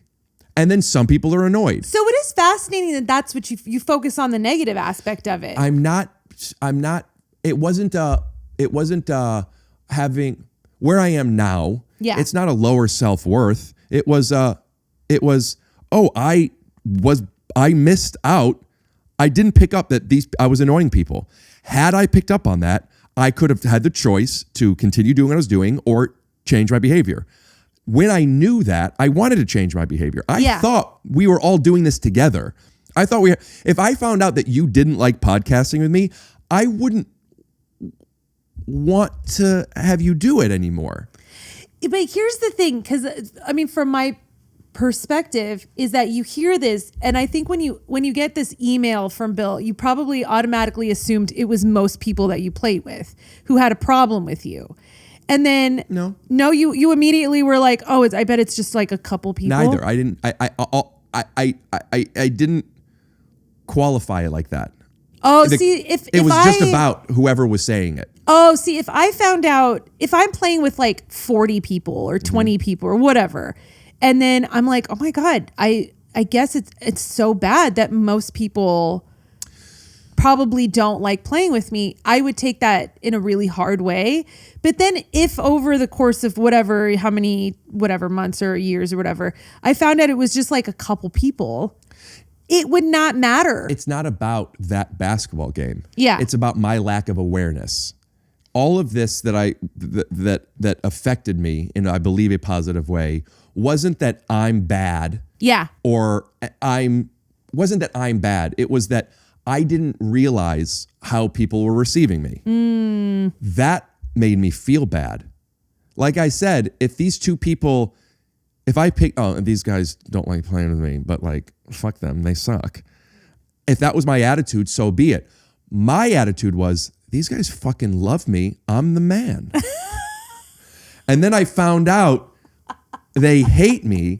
And that was like, wow, I am so off. So then it led me to like, where else in my life? But a lot of people did love you. Thank you. This isn't a victim story. Because you're saying you didn't have any self-awareness, but you had some. You didn't. It's not that you... It wasn't that I had no self-awareness. Yeah. Relatively speaking, yeah, I think I had a lot less than the average person. I think that... I don't know. And, okay. I think a lot of people are not very self-aware. I think the same. Yeah. I think the same. I think that intuitively, though, people pick up on energies being a little different. Yeah. They pick up on, ooh, you know what? Maybe I should, people get nervous. I don't think getting nervous, people are like, oh, I would love to get nervous more often. But that nervousness is their intuition saying, I am not accepted yet. I am not seen yet. I better be on my best behavior, or I better do well, or whatever that thing is. I don't get that much. And I love that about me. Yeah. I also think it's a double-edged sword. When I go into every situation with confidence and I'm loved and I'm the best, I do think I'm able to be the best version of myself. But also, sometimes you have to show up professionally. Sometimes you're meeting the girlfriend's parents and you have to not be like, hey, do you want to hear me talk about poopies? Until they accept you. Like, it's not about right and wrong. It's about knowing the cost of things. You know what I mean? Like, when I sit down at a blackjack table, I know what I'm gambling. And that's my choice. I might win, I might lose. Yeah. And I've used this analogy before, but like, sometimes I don't realize that I was going down and sitting down at a blackjack table with somebody else's money. And if I lose, I might make them look bad. I might make them uncomfortable. I might ruin their time. And if I knew that and I still wanted to do that, then I think I'm an asshole, but I'll do what I want. Yeah. But if I knew that I was playing with your money, I didn't realize I was doing that. I didn't realize that when you invite me someplace, and I do a joke that misses. To me, it's like, fuck that, whatever, on to the next. To you, it's like, Rick, through association, you just made my friends uncomfortable. That upset me.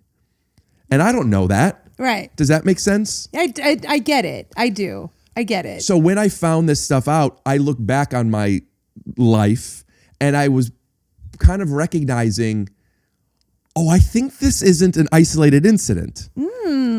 I was kicked out of a lot of things, including having to go to a different school. I didn't really have friends growing up. Aww. And I'm like, I think I am responsible for a lot of this stuff that I didn't realize. Oh my God. So then I started to really focus on, how are people receiving me? Not because I need to cater to their wants, but because I think it's relevant information. But I think that says something about you, that you were introspective enough to see that and then try to figure out how you could change that behavior. Do you know how many people, don't care if other people don't receive them the way they want to be received? I would imagine most people care. You do? Yeah. I think there's some people who just are like, well, that's their problem. Yeah.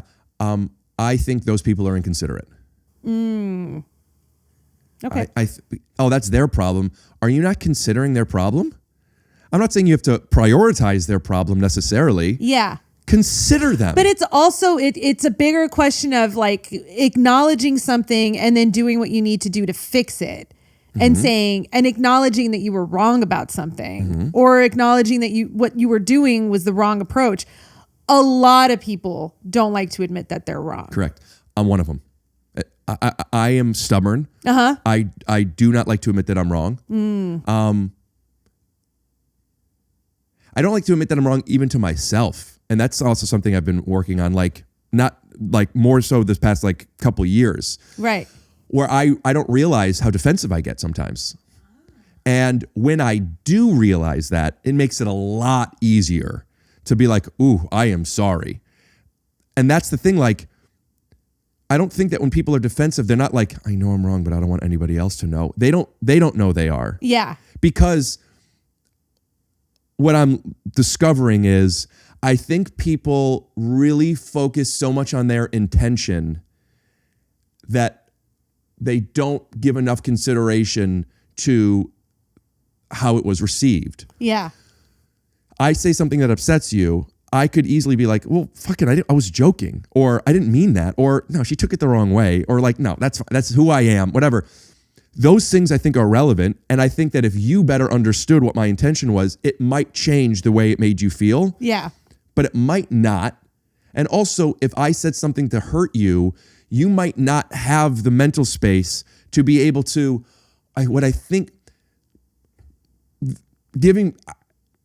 I can't assume that you're always going to give me the benefit of the doubt. Right. I have to earn that. So where I have been working on being able to admit that I'm wrong is not so much coming from the place of defining it as right and wrong. And I was wrong for this, which is part of it. But it's what makes it easier for me is taking myself out of the equation. Yeah. It really helps remove ego. And instead of like, what I did was okay, was checking in on how you feel and kind of like better understanding, oh, you feel this way because of what this and this. I still might not feel like what I did was wrong based on the way I see the world, but I recognize, oh, when we do jokes, I didn't know how to say Movsesian. I mean, stupid example, but just because we set it up. But when I see, oh, this person doesn't like it, I don't think I'm a bad guy for saying it wrong. I don't think I'm not even thinking about that as much as, oh, Sona doesn't like this. I should learn how to do it better. Okay. You know what I mean? Yeah. Not that I should be a better person. I need to learn you. Man, I'm feeling a bit triggered right now. Rick. I have spent like so much, and this isn't good for me. I don't know if I've even done it efficiently. I just know that like I've spent a lot of time in my relationships, my friendships too, not just like romantic ones, like trying so hard to understand how they feel so I could consider doing things differently. Yeah. And like, I know I've missed some stuff, and I know I always will. But like, I don't mean to like be a victim here. I maybe I'm patting myself on the back. I don't quite understand what my intention is by wanting to talk about this, but like, I really care. And like, I've really tried, and in my partnerships, I really try, and I also know that like I can be really stubborn with stuff, and I try so hard to like use the language of, I even say like, I'm feeling really stubborn right now, and I'm having a hard time empathizing with how you're feeling. Could you try to like tell me like the feelings you're having instead of telling me all the things I'm doing wrong? Because I do get pretty defensive when you're telling me I'm doing things wrong. Not always, but like I do. Yeah. And like I used to think like, oh, I feel like sometimes you're like, oh, I think I've figured it out. I think I'm enlightened. You know, I mean, kinda like, we're imperfect people. You're upset. I'm upset. You know, I heard this saying years ago, and I really like to subscribe to it, to fight the problem, not the person. Yeah. And like, let's figure this thing out. And it really hurts when like, I've worked so hard, and I guess I just don't have the tools, or if I'm being a little judgmental, maybe the person opposite me doesn't have the capability. It's possible. To use these same tools. Sure. Yeah. And it can get really frustrating. And I like, know. that's where this consideration thing comes into play. This ex who nobody knows who it is, when we started like talking again, there were a couple of times where she got real mean. Like something triggered her and she was upset about something. And to me, it was a misunderstanding. To her, it was something more than that. But nevertheless, like her feelings are valid. I don't mean that in a condescending way. Like you're feeling, like I recognize how you're feeling, and that's got to really hurt. Yeah. And I hate that. But when you're not telling me about your feelings, and which would offer a space for me to help reassure and learn how to do better, when it's name calling and attacking and like judgments. And by the way, in this particular case, all of these things, like she assumed because of this thing that was a misunderstanding, then all of these things, none of these things were the case, and she just wouldn't believe me. And like, listen, I'll tell you when your posture's bad. I'll tell you all the things. You look great. I'm saying that's not who I am. I will tell you. And it got to this point where it was all these mean things. And I'm just like, yeah, I can't do this anymore. No, I mean, I don't know who she is. She sounds like someone who just, and I'm not saying she's a bad person. She isn't. But there are people who make you feel good about yourself. Yeah. And there are people who don't make you feel good about yourself. It has nothing to do with whether or not they're good people. Yeah. It just has everything to do with how you two work together. Yeah, it's compatibility. And you need to find somebody who makes you feel good about yourself. Because you're a very good person, Rick. You're a really, I mean, I know you personally. I love you and you're my friend and you're a very good person and you deserve to find someone who makes you feel good about yourself. Thank you. I don't know if I'm going to keep this in, but this person I've been thinking about still. Why? We just move on, maybe. I am in the process. Yeah. But kind of like this was a bit ago, and it brought some stuff back up. Right. And I really just want to get on the same page with it, which is out of my control. That was an issue back when we were dating. Like, you really wanted to work with this person. Yeah. Yeah. And I want to like, I always want to untie things too. Like even the basketball thing. If the way I play and the way you play doesn't line up, let's just get on the same page of like, oh, I am behaving this way. You are sensitive to this thing. If we can't find a compromise, so be it. Yeah. We try, like, is there still a mutual understanding and respect for each other?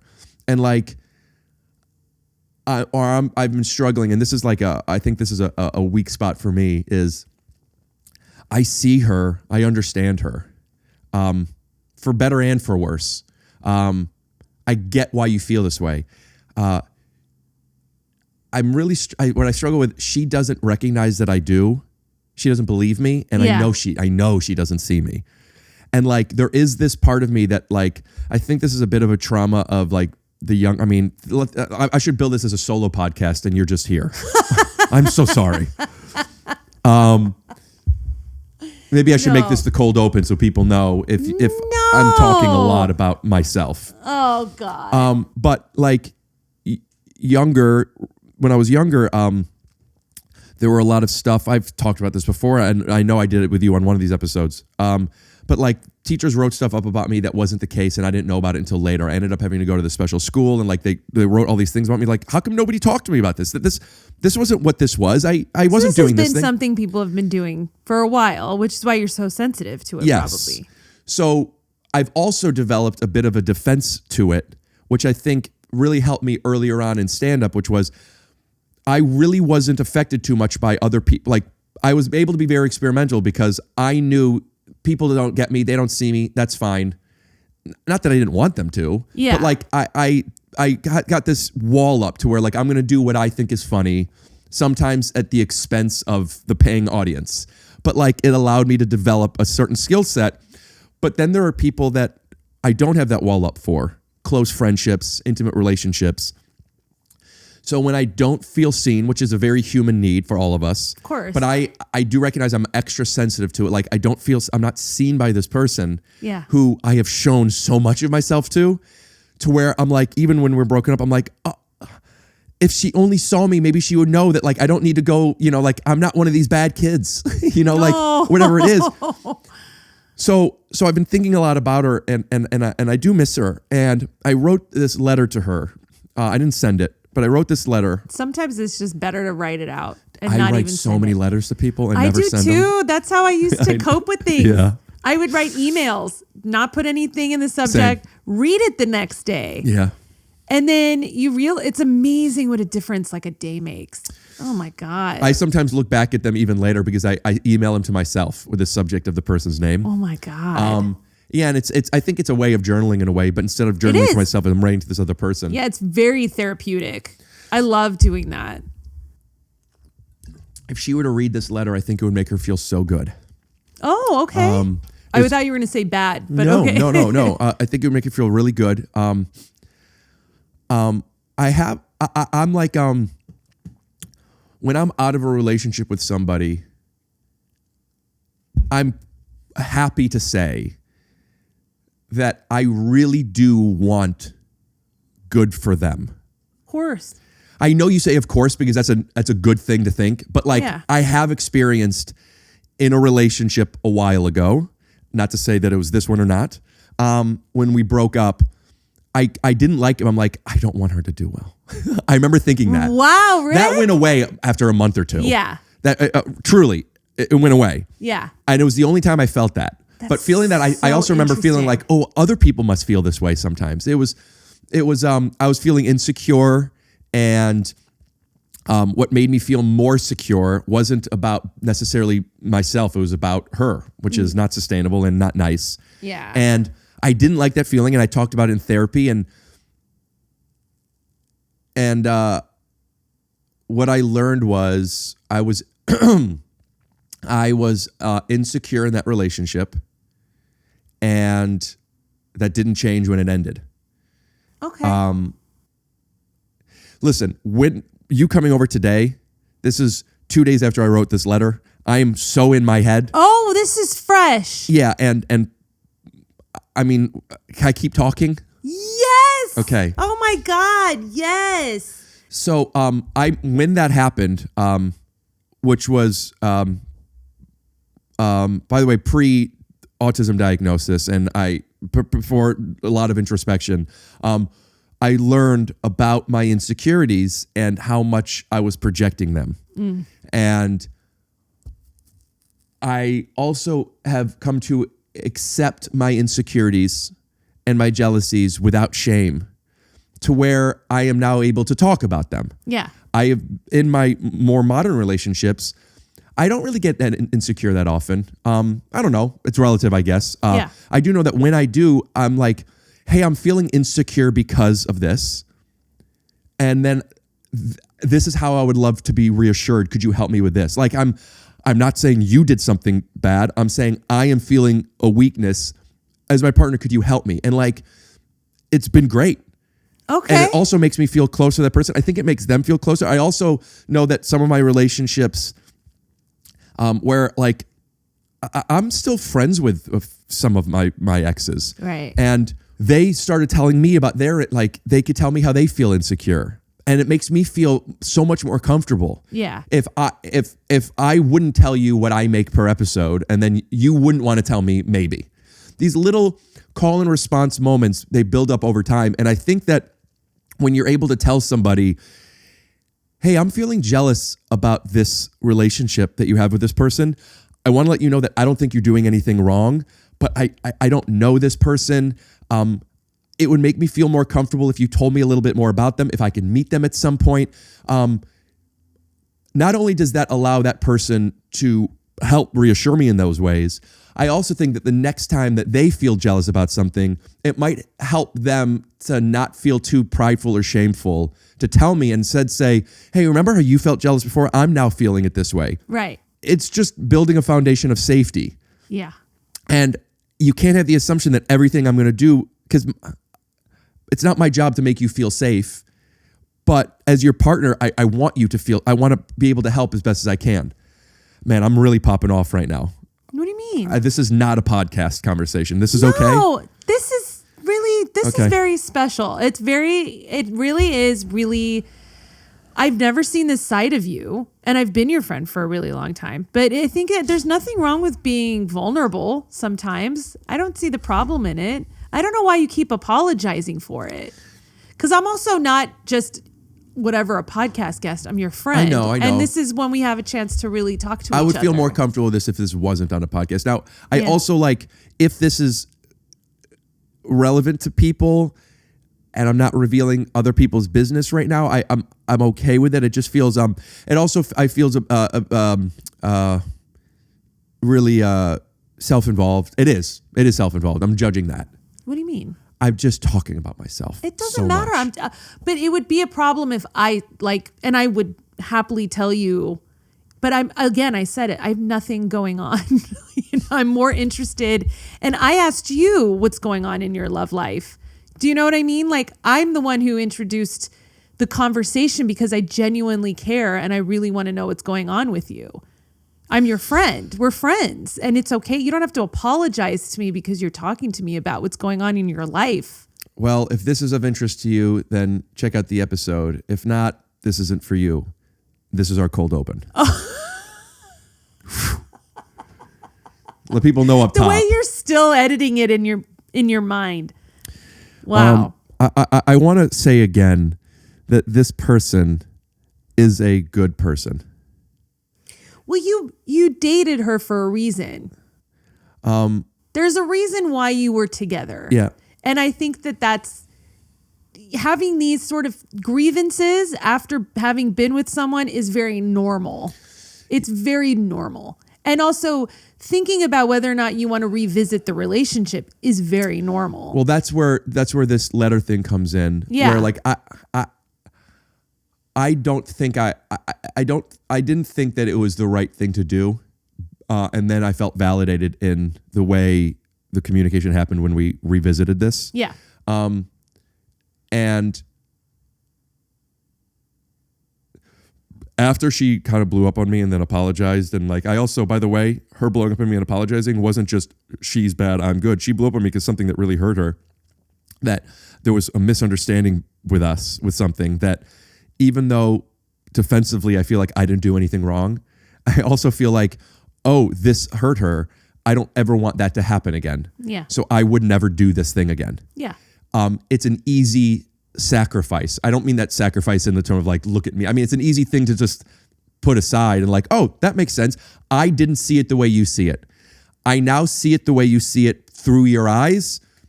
Never again. Yeah. I'm also still a bit taken aback how you see it, but whatever. You know what I mean? Like, I'm not going to give details, but like, that's not, anyway.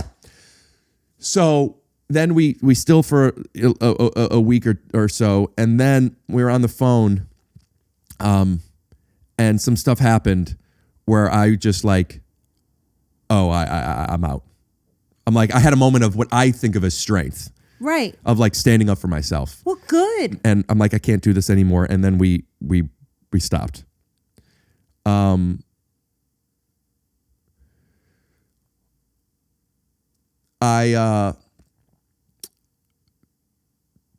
I still think about her, and I'm still, sad. It's okay to think about her. And I want well for her. Of course. And I also want her to know something that it's none like, there's something that I think that she's going to be doing, potentially be doing with her work starting this year, and I think she should be, at least. Like, she is very good at this thing and should be doing this thing. And I want this thing. And like, I was thinking about it. And I know that like sometimes people, like friends, will send me a message, hey, I was thinking about this or that. And like, they tell me, I learned from my mom, like, when you see somebody wearing something nice, or if you're at some place and somebody's doing a good job, like, talk to their manager, tell them how great they are. Like, that's you do very these things. Sweet. Yeah. It also makes me feel good to tell those things. I mean, I have on this podcast, I almost had merch to say my eyes are watering because like sometimes when I give compliments, my eyes start to water. It makes me feel so good. You get overwhelmed. I do. I'm the same way. I'm the same way. I cry on like a daily basis now because something's overwhelming to me. Sometimes in a positive way. Mostly. Do you watch Queer Eye? Yes. Have you watched the new season 9? Not the new. I haven't seen the new season, but most of the time when I watch that show, I'm crying. Yeah. Yeah. And I love that feeling. Me too. Isn't that a great feeling? Brent and I have connected a lot of those things. We used to, not so much anymore, but like we used to send each other like Britain's Got Talent auditions or like things where like you're seeing these people's dreams coming true and being seen. Oh, it feels I love so good. that stuff. So like I wanted to like, my instinct was I'm having these really lovely thoughts about this person. And as much as the relationship hurt, I was thinking really highly of her. Can I ask you a question? Are you talking this way hoping she will listen to this? No.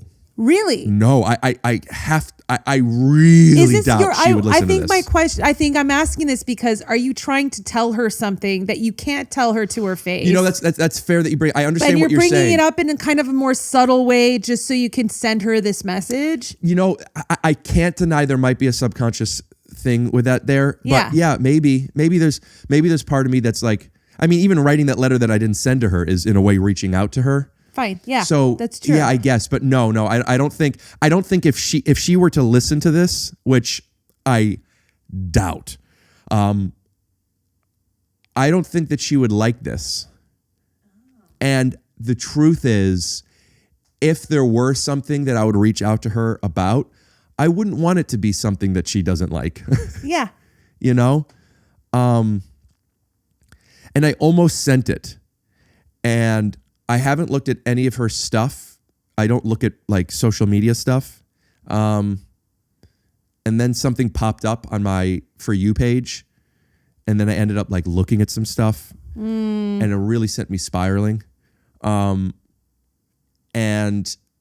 I saw something that I don't know if I'm going to keep this in or not, but I saw a comment on something. And she didn't write this comment. Somebody else did. But she hearted it. She liked it. And it really bothered me. Really? Yeah, I don't know if I'm taking this whole because it was like a flirtatious. No. It was somebody, because she clearly talked about a relationship. And this person said,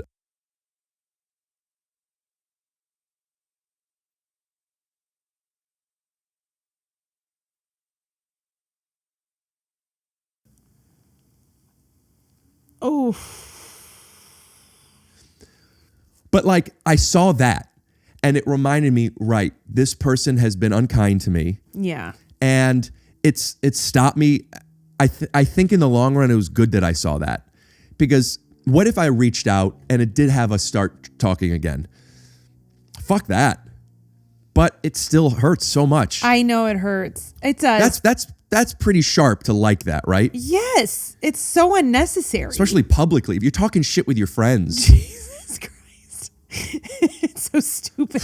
I mean, I saw that and you know what? I go back and forth when it makes it easier, when being hurt and being mad, and being hurt makes it harder to be okay. Being mad makes it easier because it's like, fuck this person. But you're upset and it hurts you so much because you care so much.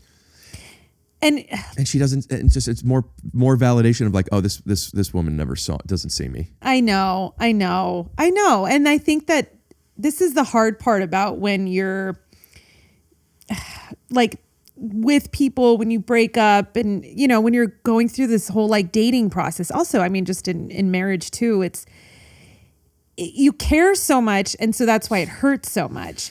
But then how I started to look at it, this was before I met Tack, and this was the last guy I dated before Tack. He and I just sort of ended things. It wasn't going anywhere. I wasn't really feeling much, and he was just kind of like not really into it either. And then he's like, "Well, maybe we can be friends." And I'm like, "Look, we tried. We had this moment. It was very special. It was sweet, and it ended. Yeah. It had, your arc is over.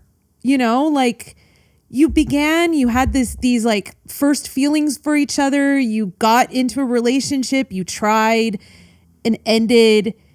That's your story. And it's beautiful that it happened. And it sucks that it ended, but it's still for you to put yourself out there, make yourself vulnerable, and allow yourself to feel that way for somebody. There's something really, I know you can't look at that like that now. No, I understand the value we get out of even relationships that don't work out. Yes. And what you learn from it. Yeah. One of the things I learned from it was how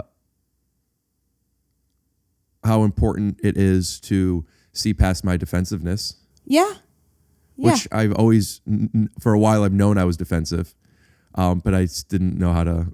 Well, and all these relationships make you know what you want and what you don't want out of a relationship, and to the point where when you finally meet somebody who does, you know, validate you and makes you feel good about yourself, and you know you're going to be with that person, all of these other relationships start to like show you that.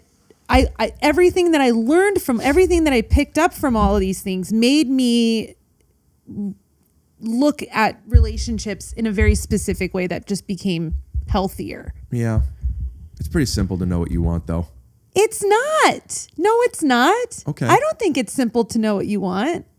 I want, as a person unrelated to me, I want them to be interesting. Yeah. Funny.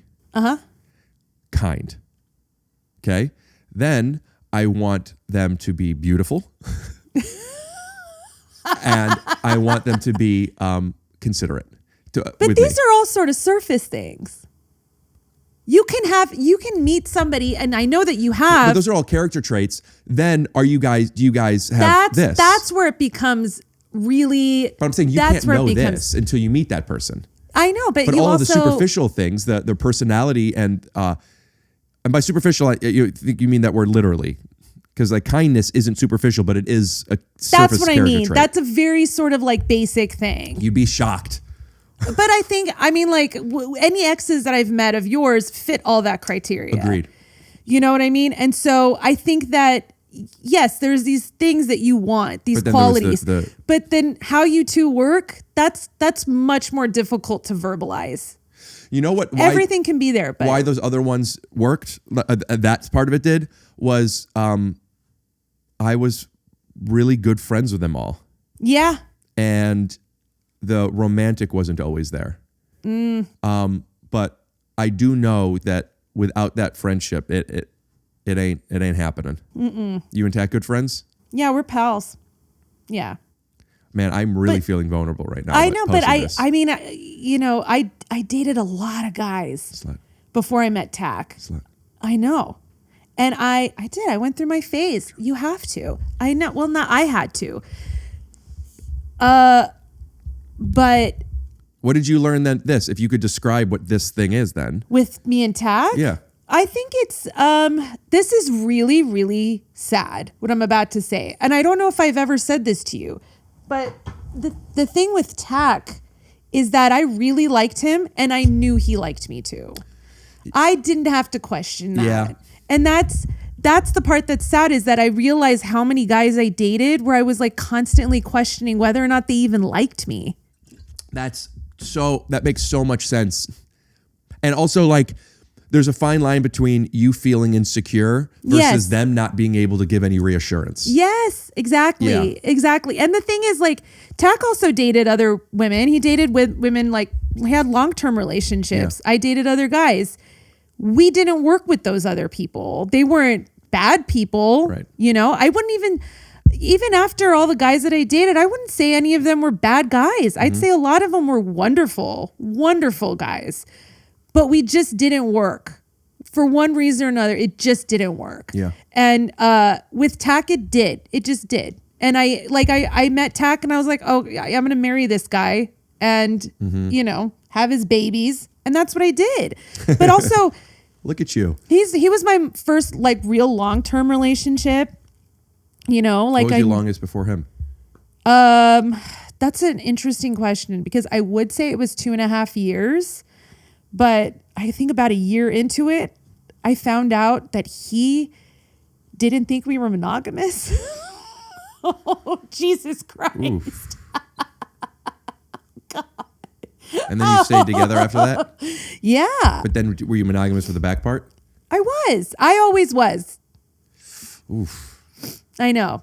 And I was, because I remember he like was like, so have you been dating anybody else? And I'm like, we're allowed to do that? We're doing After that? a year? Yes. I know, but we never DTR'd it. We never defined the relationship. DTR. What's your longest? What's DTR? Define the relationship. What's your longest? I think I have a few that have been like 2.5. Yeah. That's a long I typically time. get in a relationship and I'm in it for 1 to 2.5 years. Really? And then I'm out of it. And then I usually am single for a year. Yeah. And then. Do you like being single? I mean, there's pros and cons. Yeah. Yeah, there's pros and cons. I know that where I am right now, I really want to find my person. Yeah. Maybe you'll find them on tour. On tour? Probably not. I also though I want somebody to be a fan of who I am, I don't want them to necessarily be a fan of who I am before we meet each other. You know, like I want, by the way, what you're saying is something that I felt with this person was like, I don't think that they really liked me. I think that they think that they did. I know. Isn't that interesting? I think that they think that they did. I think that somehow I look back on some of the relationships that I thought the guys were really into me, and I'm like, they wouldn't have treated me like that if they really liked me. Maybe they wanted to like me. And maybe this person really wanted to like you in that way. But it sounds like maybe the way that they were treating you. Mm-hmm. And it's not that they didn't like you. It's that they didn't. Maybe they don't know how to show. They don't know how to like you or how to show it. Exactly. But yeah, I still have a lot of, unfortunately, feelings about this person. That's okay. Which also sucks because it's like, I want to find my person, and like if I started dating somebody now, I would have to tell them, hey, I'm still kind of not over something. That's okay. Fucking get over it, dude. No, that's okay. You will. Look what she loved. Yeah, but you will. That's the thing. I know. You know, I can't tell you how many times things ended with someone and I was like, well, that was it. This is never going to happen now. Yeah, I don't feel that way. But I used to, and I look back on all the guys that I was just like devastated over. Right. And I'm like, really? Doesn't it hurt so much? It hurts so much. But also when you have distance from it, when you do, like, think about, your first devastating breakup, I remember it very well. Yeah. But then think about how you felt. You don't feel that way anymore about that person. I recognize that. But don't you just also,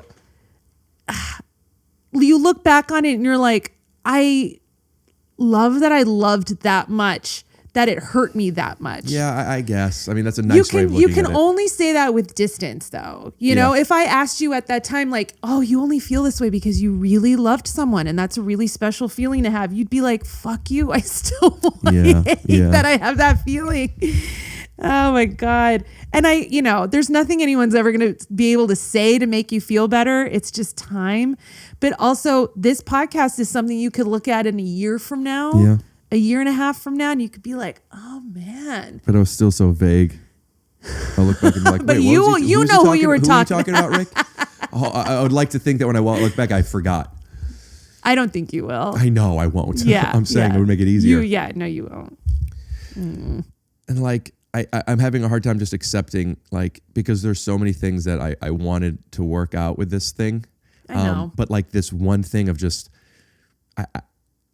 like there's this romantic part of me that, like, the same part of me that wrote the letter that wants to like go see her and talk to her and reconnect and like try as hard as I can to let her know that I see what was hurting her and try to find some new approaches of reassuring her. And like, I've never done anything that I thought was wrong in a relationship and did it anyway. Oh, yeah. But you learn that it's not about being wrong or right. It's about like, how does the other person receive this? And how can you consider those things and make those compromises? And like, I go back and forth with being so frustrated because like, I know I have, but like, oh, but what if I did more? but then I would be like, well, then I'd be sacrificing so much of who I am. And that's where it's like, well, we're clearly not compatible if I have to sacrifice so much of who I am. Oh, honey. Well, you're just lifting him up by an arm. I saw really, you do it before, and I was like, what the fuck? I really didn't manhandle him. I'm sorry, honey. But you keep coming back. Oof, man, I am I'm having a... I didn't know this was so fresh. Vulnerability hangover type thing. I know. I feel like it's going to be, this past few days have been so tough. It's been so tough because like I made this decision of like, you know what, I want to reach out to her. I want to tell her these nice things. And I even put in the thing, like I was like, I remember there's something years ago with, or person, maybe it's this person, maybe it's not. Yeah. When I was like writing I had a text and I'm like, I don't know if I should do it. And a friend like said something that I've thought about since, like, what are you wanting from this? Are you saying this so she will write something back? Or are you saying this because you want her to know this information? And I try to check in with myself. And if it's because of the latter, I try and have the strength to be like, it's a form of manipulation, you know, like don't do that. Yeah. And I was checking in with myself as best as I could. And I'm like, no. A big part of me like didn't even want her to write back because I don't know what best case scenario is. I don't think necessarily the best case scenario is getting back together. Yeah. I don't know. So like, what's the point of this? I don't know. And I was like, as I was going back and forth is when I saw that and I'm like, I'm not gonna, but like, I'm like in my body. I'm like I have these nice things I wanted to share. And so, yeah, there must be a subconscious, this has to be part of that. Yeah. Even though I really, really like when we talked, when we were trying again, I knew she wasn't even watching this stuff. In fact, I knew that she wasn't watching some other podcasts that she liked because it made her think of me. But if somebody she knows watches this. No, we don't, they're not going to, don't tell her. You know? Oh. Man, I never talk about this stuff on my podcast. I haven't even talked about this stuff with some of the people in my life. Really? Who would you say is your best friend? I have to go pee. Can I go pee? Are you okay to be here for another minute? Yeah, just hang out with Alvin? Yeah. Yeah, of course. I should check my phone. Oh, and let's see who texted me. Oh. Well. Let me inject you. Alvin, you're so cute. You really are. Oh, you want your little chewy thing? I don't know who my best friend is. I'll tell you, bleep these names though. Yeah. I don't know why, but I think I'm just feeling so vulnerable. I don't know what I'm saying. Really? Hey, but Brent, David Sullivan, John DeWalt, my friend Jeff Cart from back home. Oh, that's nice. Probably there. But wouldn't they want to know? Or are you worried about offending people who you didn't list?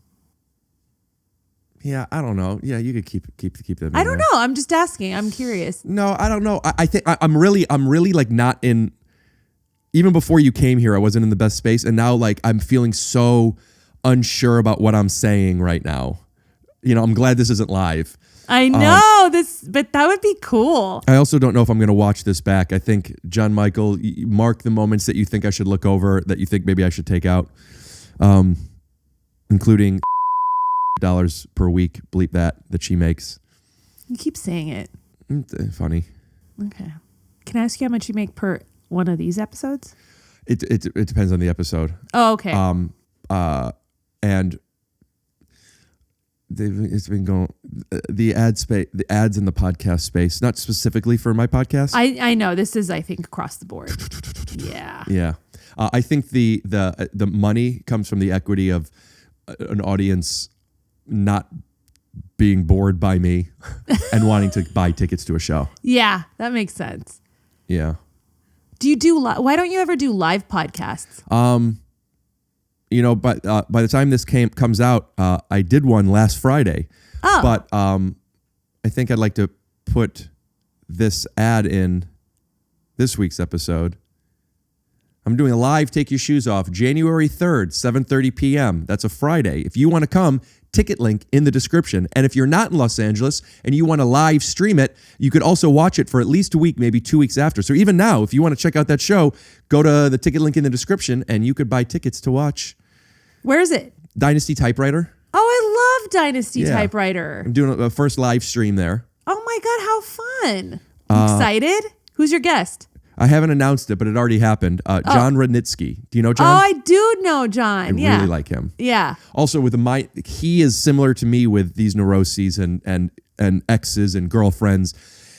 And like he, more than anybody else, after a podcast, needs me to take out so much stuff. So I'm just thinking like, I'm actually kind of glad I'm getting this out now because.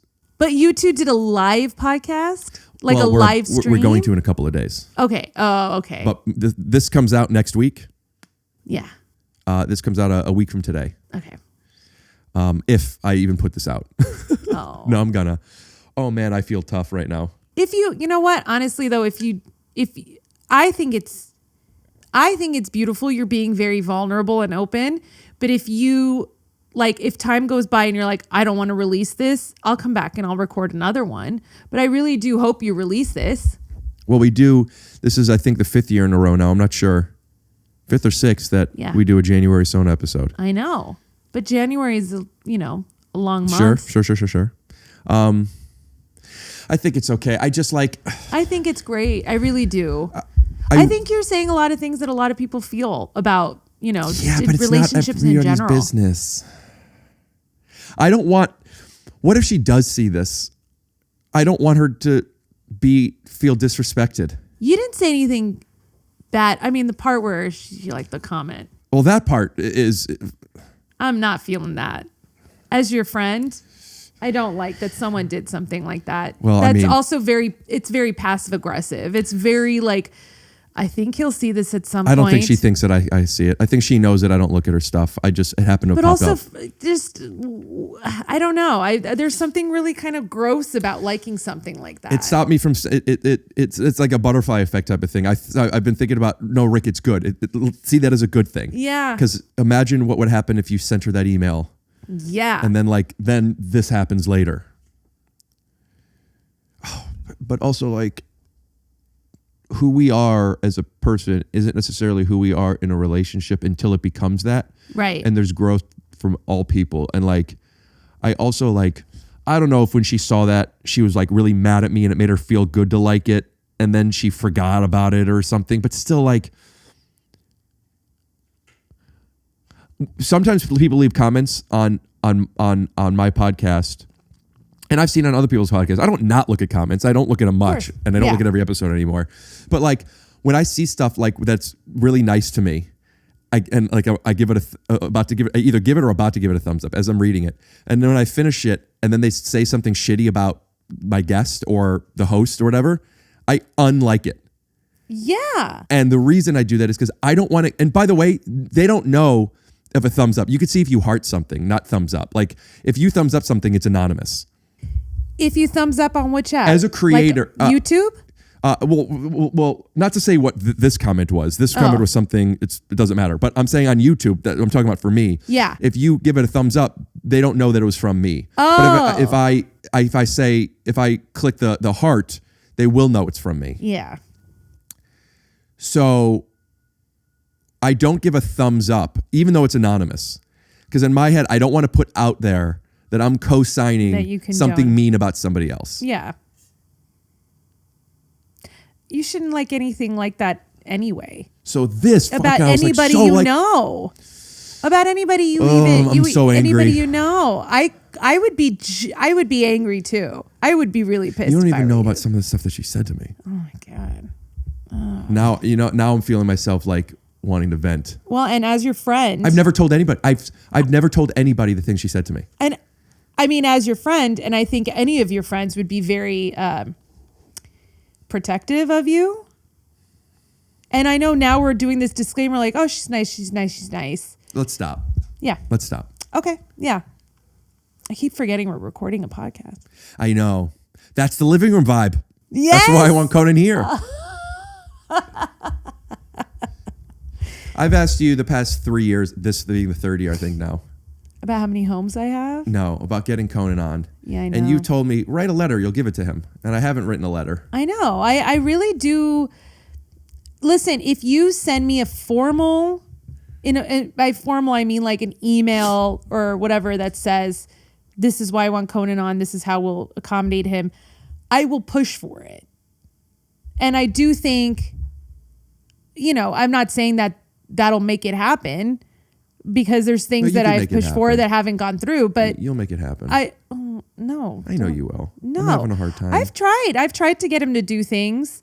But also I'm very protective of him too. I'm protective of his time. Do you think he would enjoy this?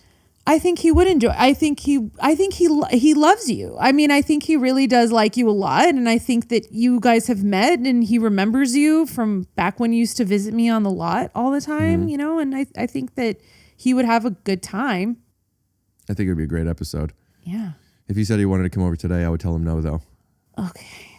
Rick. No, I mean, I would be excited about it, and I would not want it to be an episode like this. You're just not in the right headspace. No. I am having such a hard time. Oh, Rick. We don't have to. We can stop. Why don't we just stop? It's not about.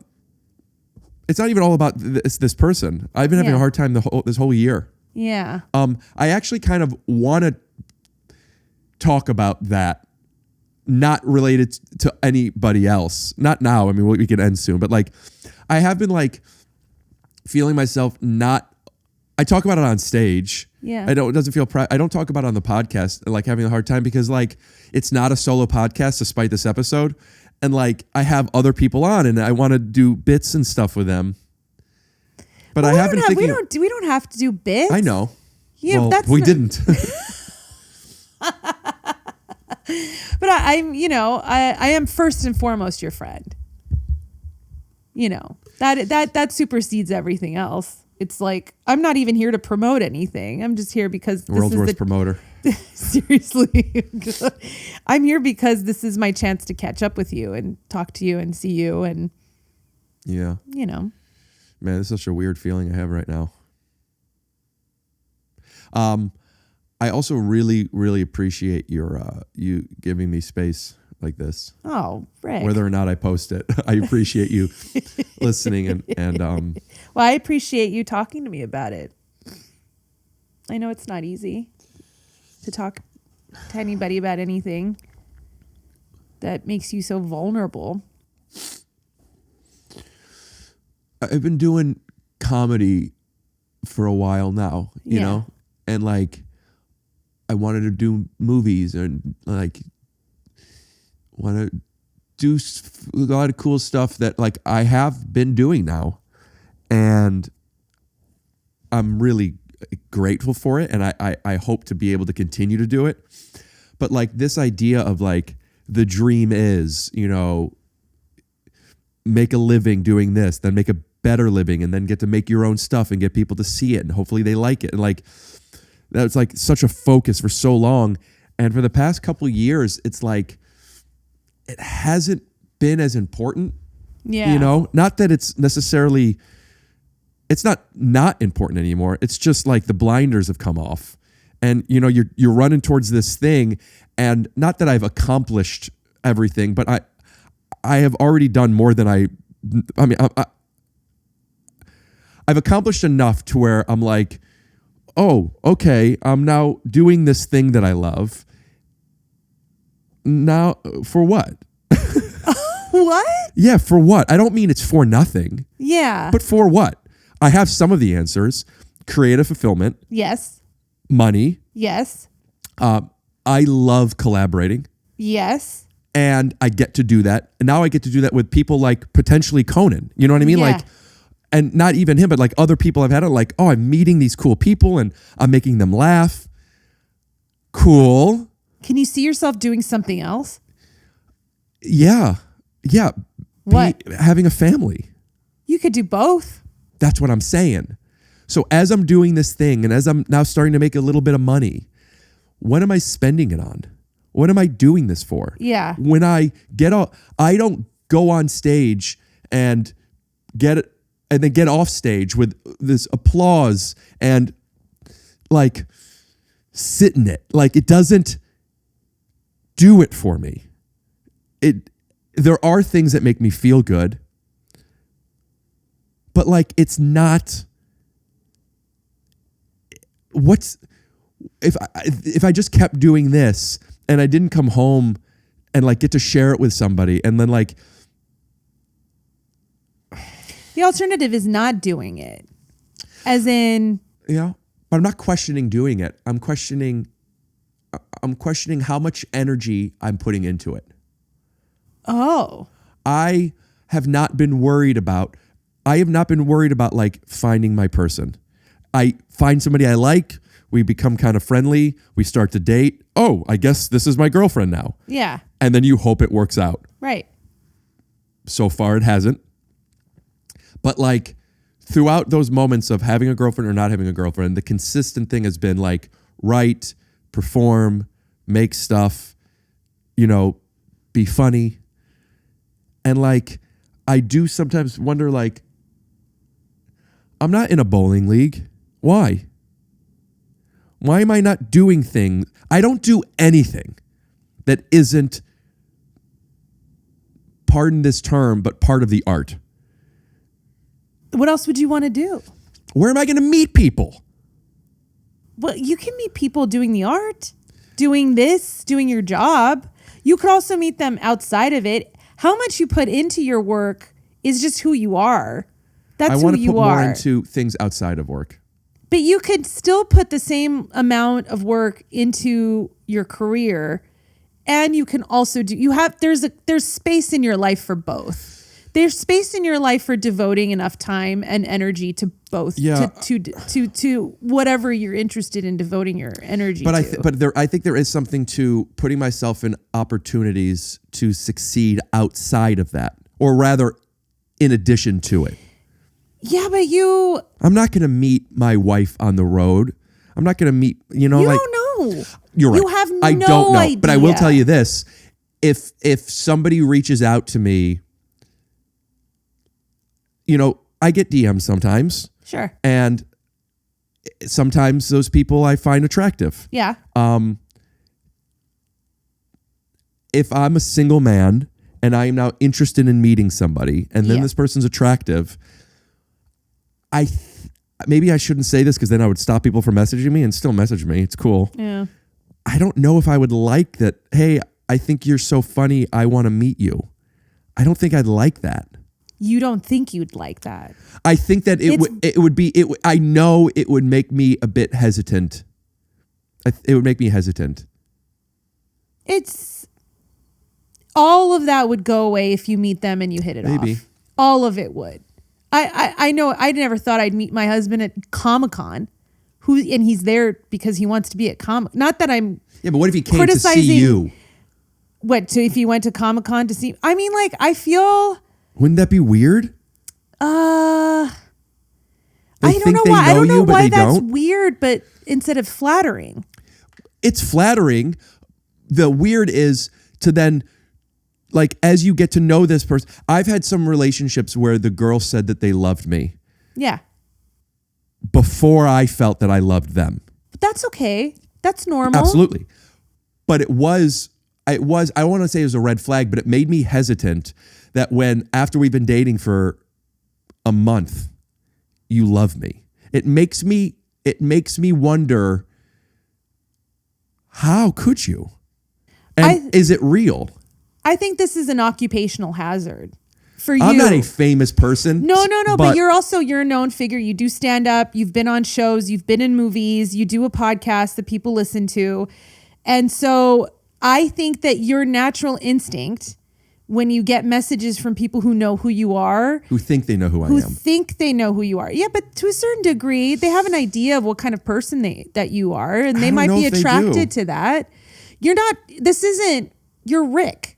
Now, I'm revealing a little bit more of who I am. Yeah, but I usually don't. I don't want to let strangers in. But you're also not playing a character when you're doing your podcast. You're Correct. not like. You don't have a persona that's not you. They see the performer. They see a performer, but also there's something about it that might be alluring for them. But it's not. It doesn't mean that they are. That it doesn't mean you should dismiss them or question their motives.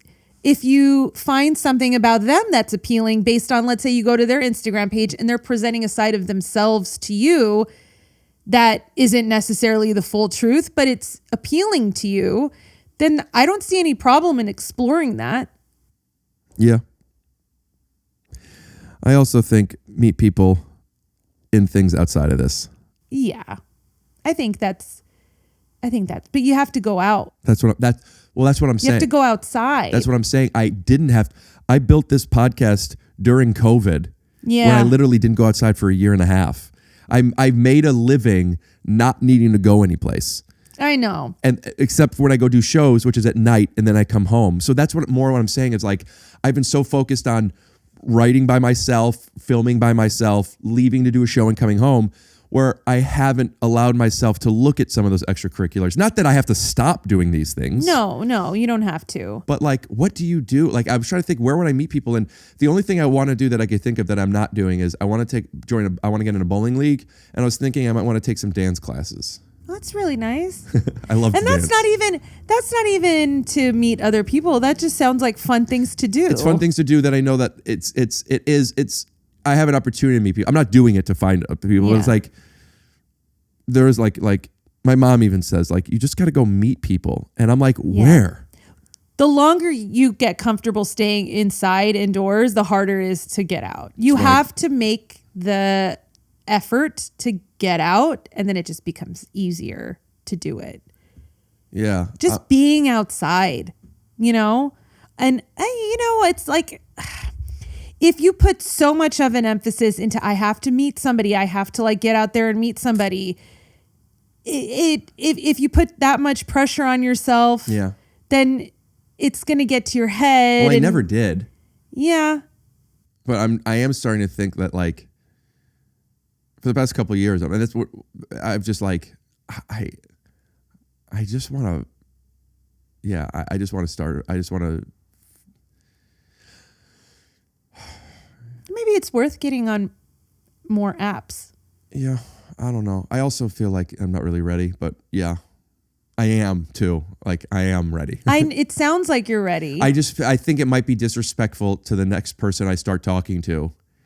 I think that I would have to tell that person I'm not over something right now. But haven't you ever been working on getting over somebody and then you meet somebody else that gets you just like excited? I know that's a thing. Yeah. They get never, you excited about but it takes a while for them. Me. Yeah. But, Maybe. Yeah. I feel like you can't make generalizations based on your past experiences, if that makes sense. I think that we can all draw conclusions about the kind of people we are in relationships and how we are when we first meet somebody. But meeting someone that you're attracted to, that you have a connection with, sometimes all of those conclusions go out the window. Yeah, I do know how hard that is. It's really hard. It's so hard. It's so hard. It is. I mean, I think I've met less than 10 people. But ever. that's a lot. You know how many people have never... Some people have never met one. For you to say you've met 10 I don't mean people. 10 people that I love and I want to spend my life with. But I just meant that, like, oh, I'm attracted to this person and this person is interesting and I want to get to know this. I'm excited about this. Just even being excited about this person. It's so rare. You say that like it's a small number, but there are people who are listening who've never felt that feeling before. They've never felt that feeling or they've never dated that person? They've both. Yeah, well, it's... I mean, it's hard, but the fact that you felt that with people... I made that number up, but I think I've had 7 girlfriends, and I figured, like, there's have to be at least 1 or 2 other people I've been interested in that I didn't date. Yeah. But yeah, I guess. It's so hard to find people that... Also, then they have to like who I am. Yeah, but... It's not just me liking who they are. Yeah. Yeah, that's how it works. I think. But why are you saying that like they wouldn't? Not. I think I'm a certain physically. I think I'm a certain kind of look that not everybody's attracted to. I'm not a conventionally handsome person. I don't agree. I think you're a handsome person. Thank you. And you're also my friend. Yes. Thank you. Yeah, I am. But I don't think I'm ugly. No. But I'm not turning heads. Like, I think a girl, if she's going to be interested in me, she's going to want to get to know. I want her to get to know. Another reason why I didn't like the idea of somebody liking me because of my comedy, like, I want you to like me. And if there's pros and cons to it, but like I bet you a lot of, especially women, a lot of beautiful women are probably very hesitant with the intention of male suitors and what they're wanting. Of course. I do not struggle with that. But at the same time, you're going to need to get to know me. And then that could make me more attractive or less attractive. I'm a very particular person. Yeah. So you might get to know me and be like, ooh, I like that. Or you might not get to know me and be like, I don't. But in order to want to get to know me, I have to be good looking enough for you. And I do think that I have. You're overthinking it, Rick. I think you're overthinking it. Okay. I know it's hard not to overthink it, especially when you're in a position in your life where you're very vulnerable. I'm so vulnerable right now. And you're like fresh off of a situation. You're overthinking a lot of stuff. But sometimes just meeting somebody and having a connection is really just that simple. And it doesn't Where have am I to meeting them other than a bowling league? Well, I mean, like, do you have friends who can just like introduce you to people they might think you might hit it off with, like mutual friends? Do you? Let me think. I've never even thought about that because I've never thought that you would want me to set you up with someone. But I don't know if I want you to. Does she need to be a Jewish girl? Would you prefer that? No. Really? I need her to be okay with Jews. Which is another thing about like no anti-Semites. Okay, yeah, got it. And I want her. She wants to have kids, and I want them to be raised and be bar mitzvah. That doesn't mean we can't also celebrate Christmas or whatever it is that you celebrate. But in addition to that, I want them to grow up and go to Hebrew school. In addition to whatever else, but like I don't want them to. I want and you want them to have a connection to their Jewish heritage. I get that. That makes sense. No, they don't have to be Jewish. It might be easier if they're not. I'm a lot of Jew. And just to throw another one in the mix, Would you say 9%? I think I'm on the lower end. I think 96 something. Oh, okay. Really, a lot of people are like in the 99 point something. Jeez. That's cool. That's so cool. Isn't that cool? I don't know. I do. I think that's really interesting. Message me if there's anybody that you're interested in setting up with. I'm gonna think about this. But also, I am terrible at setting people up. Okay. I've set up 3 of my friends in relationships that have just kind of destroyed them. Oh, maybe don't then. Yeah, but they were all girls. Maybe if I find a nice girl that I think would work with you, like as in, right. I set my girlfriends up with guys that I thought. But wait a minute, aren't those guys also your friends? Not really. Then how did you know them? They either met through me, as in like I was like dating somebody who was a friend or whatever, and they like met each other. Or I met this guy and I was like, hey, you're just like the type of guy my friend would like. And then I would set them up, but I didn't know him that well. That's probably the problem. I actually know you. Why don't we talk about this off camera? Off mic sometime. Yeah. What time? I do have to eventually get back to my family.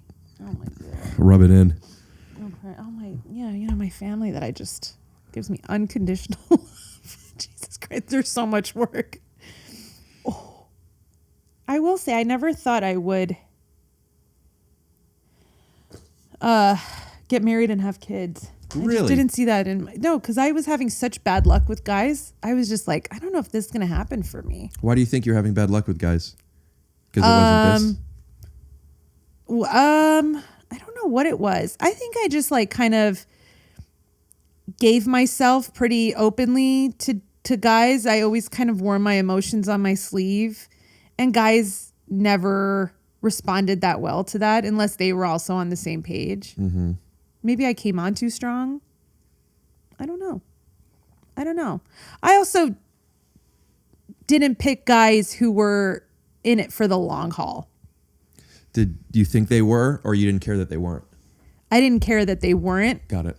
That's because I was more like, hey, I like you and I'm attracted to you. Like we should, date. And then even after finding out that they weren't like emotionally available for anything serious, I was like, I don't think I am either. But maybe, I don't know. I have no idea.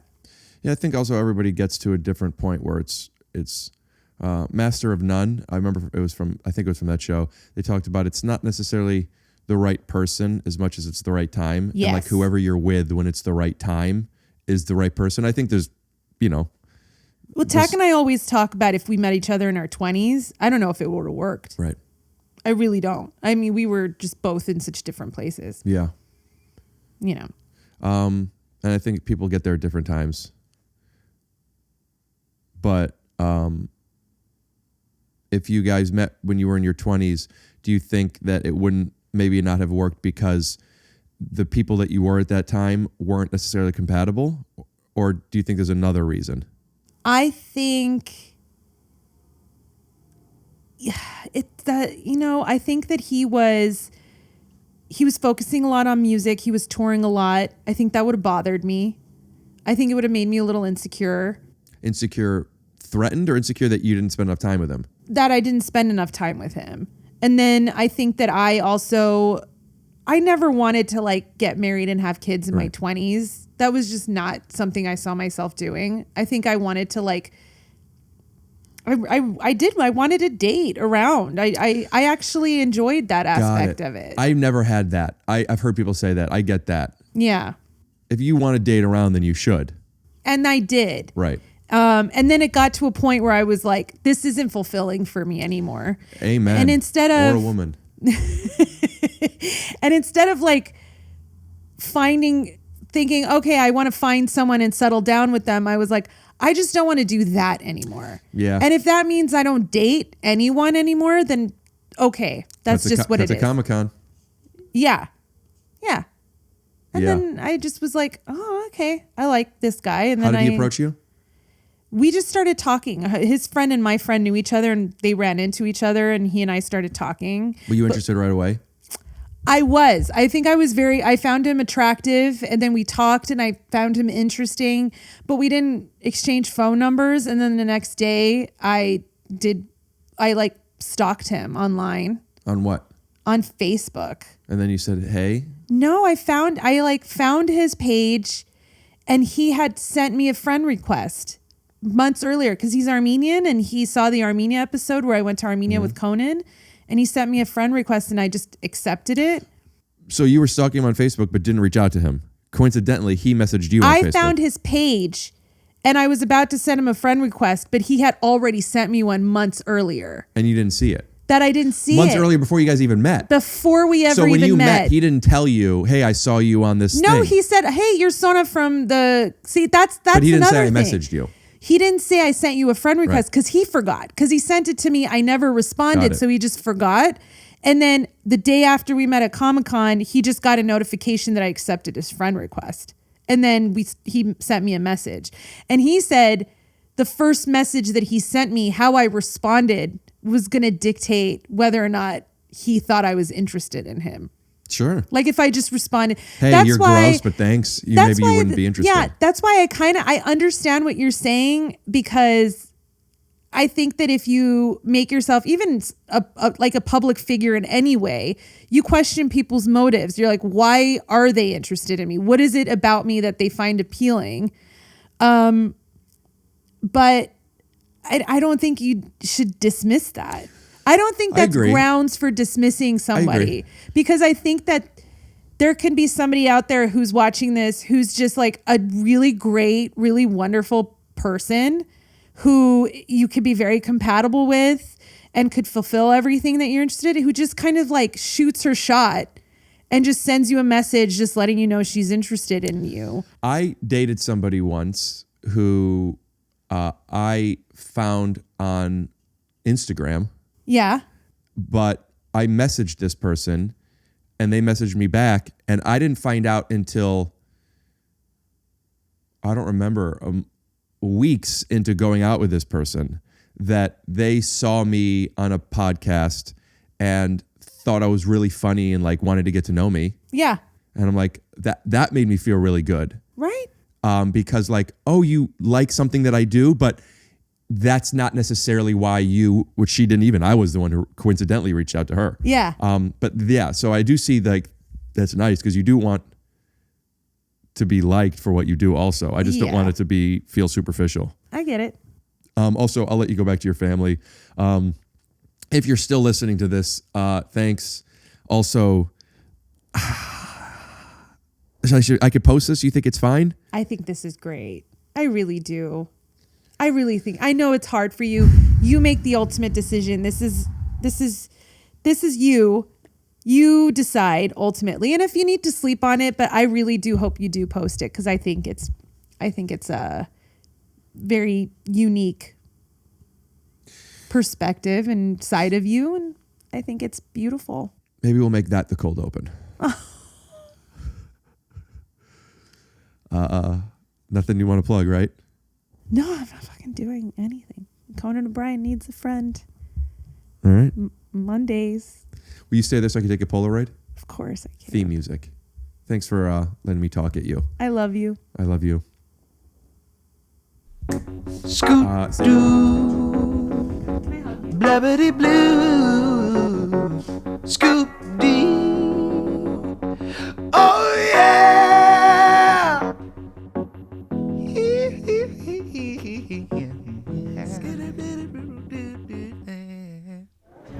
This is my bar mitzvah. It's over. Bye.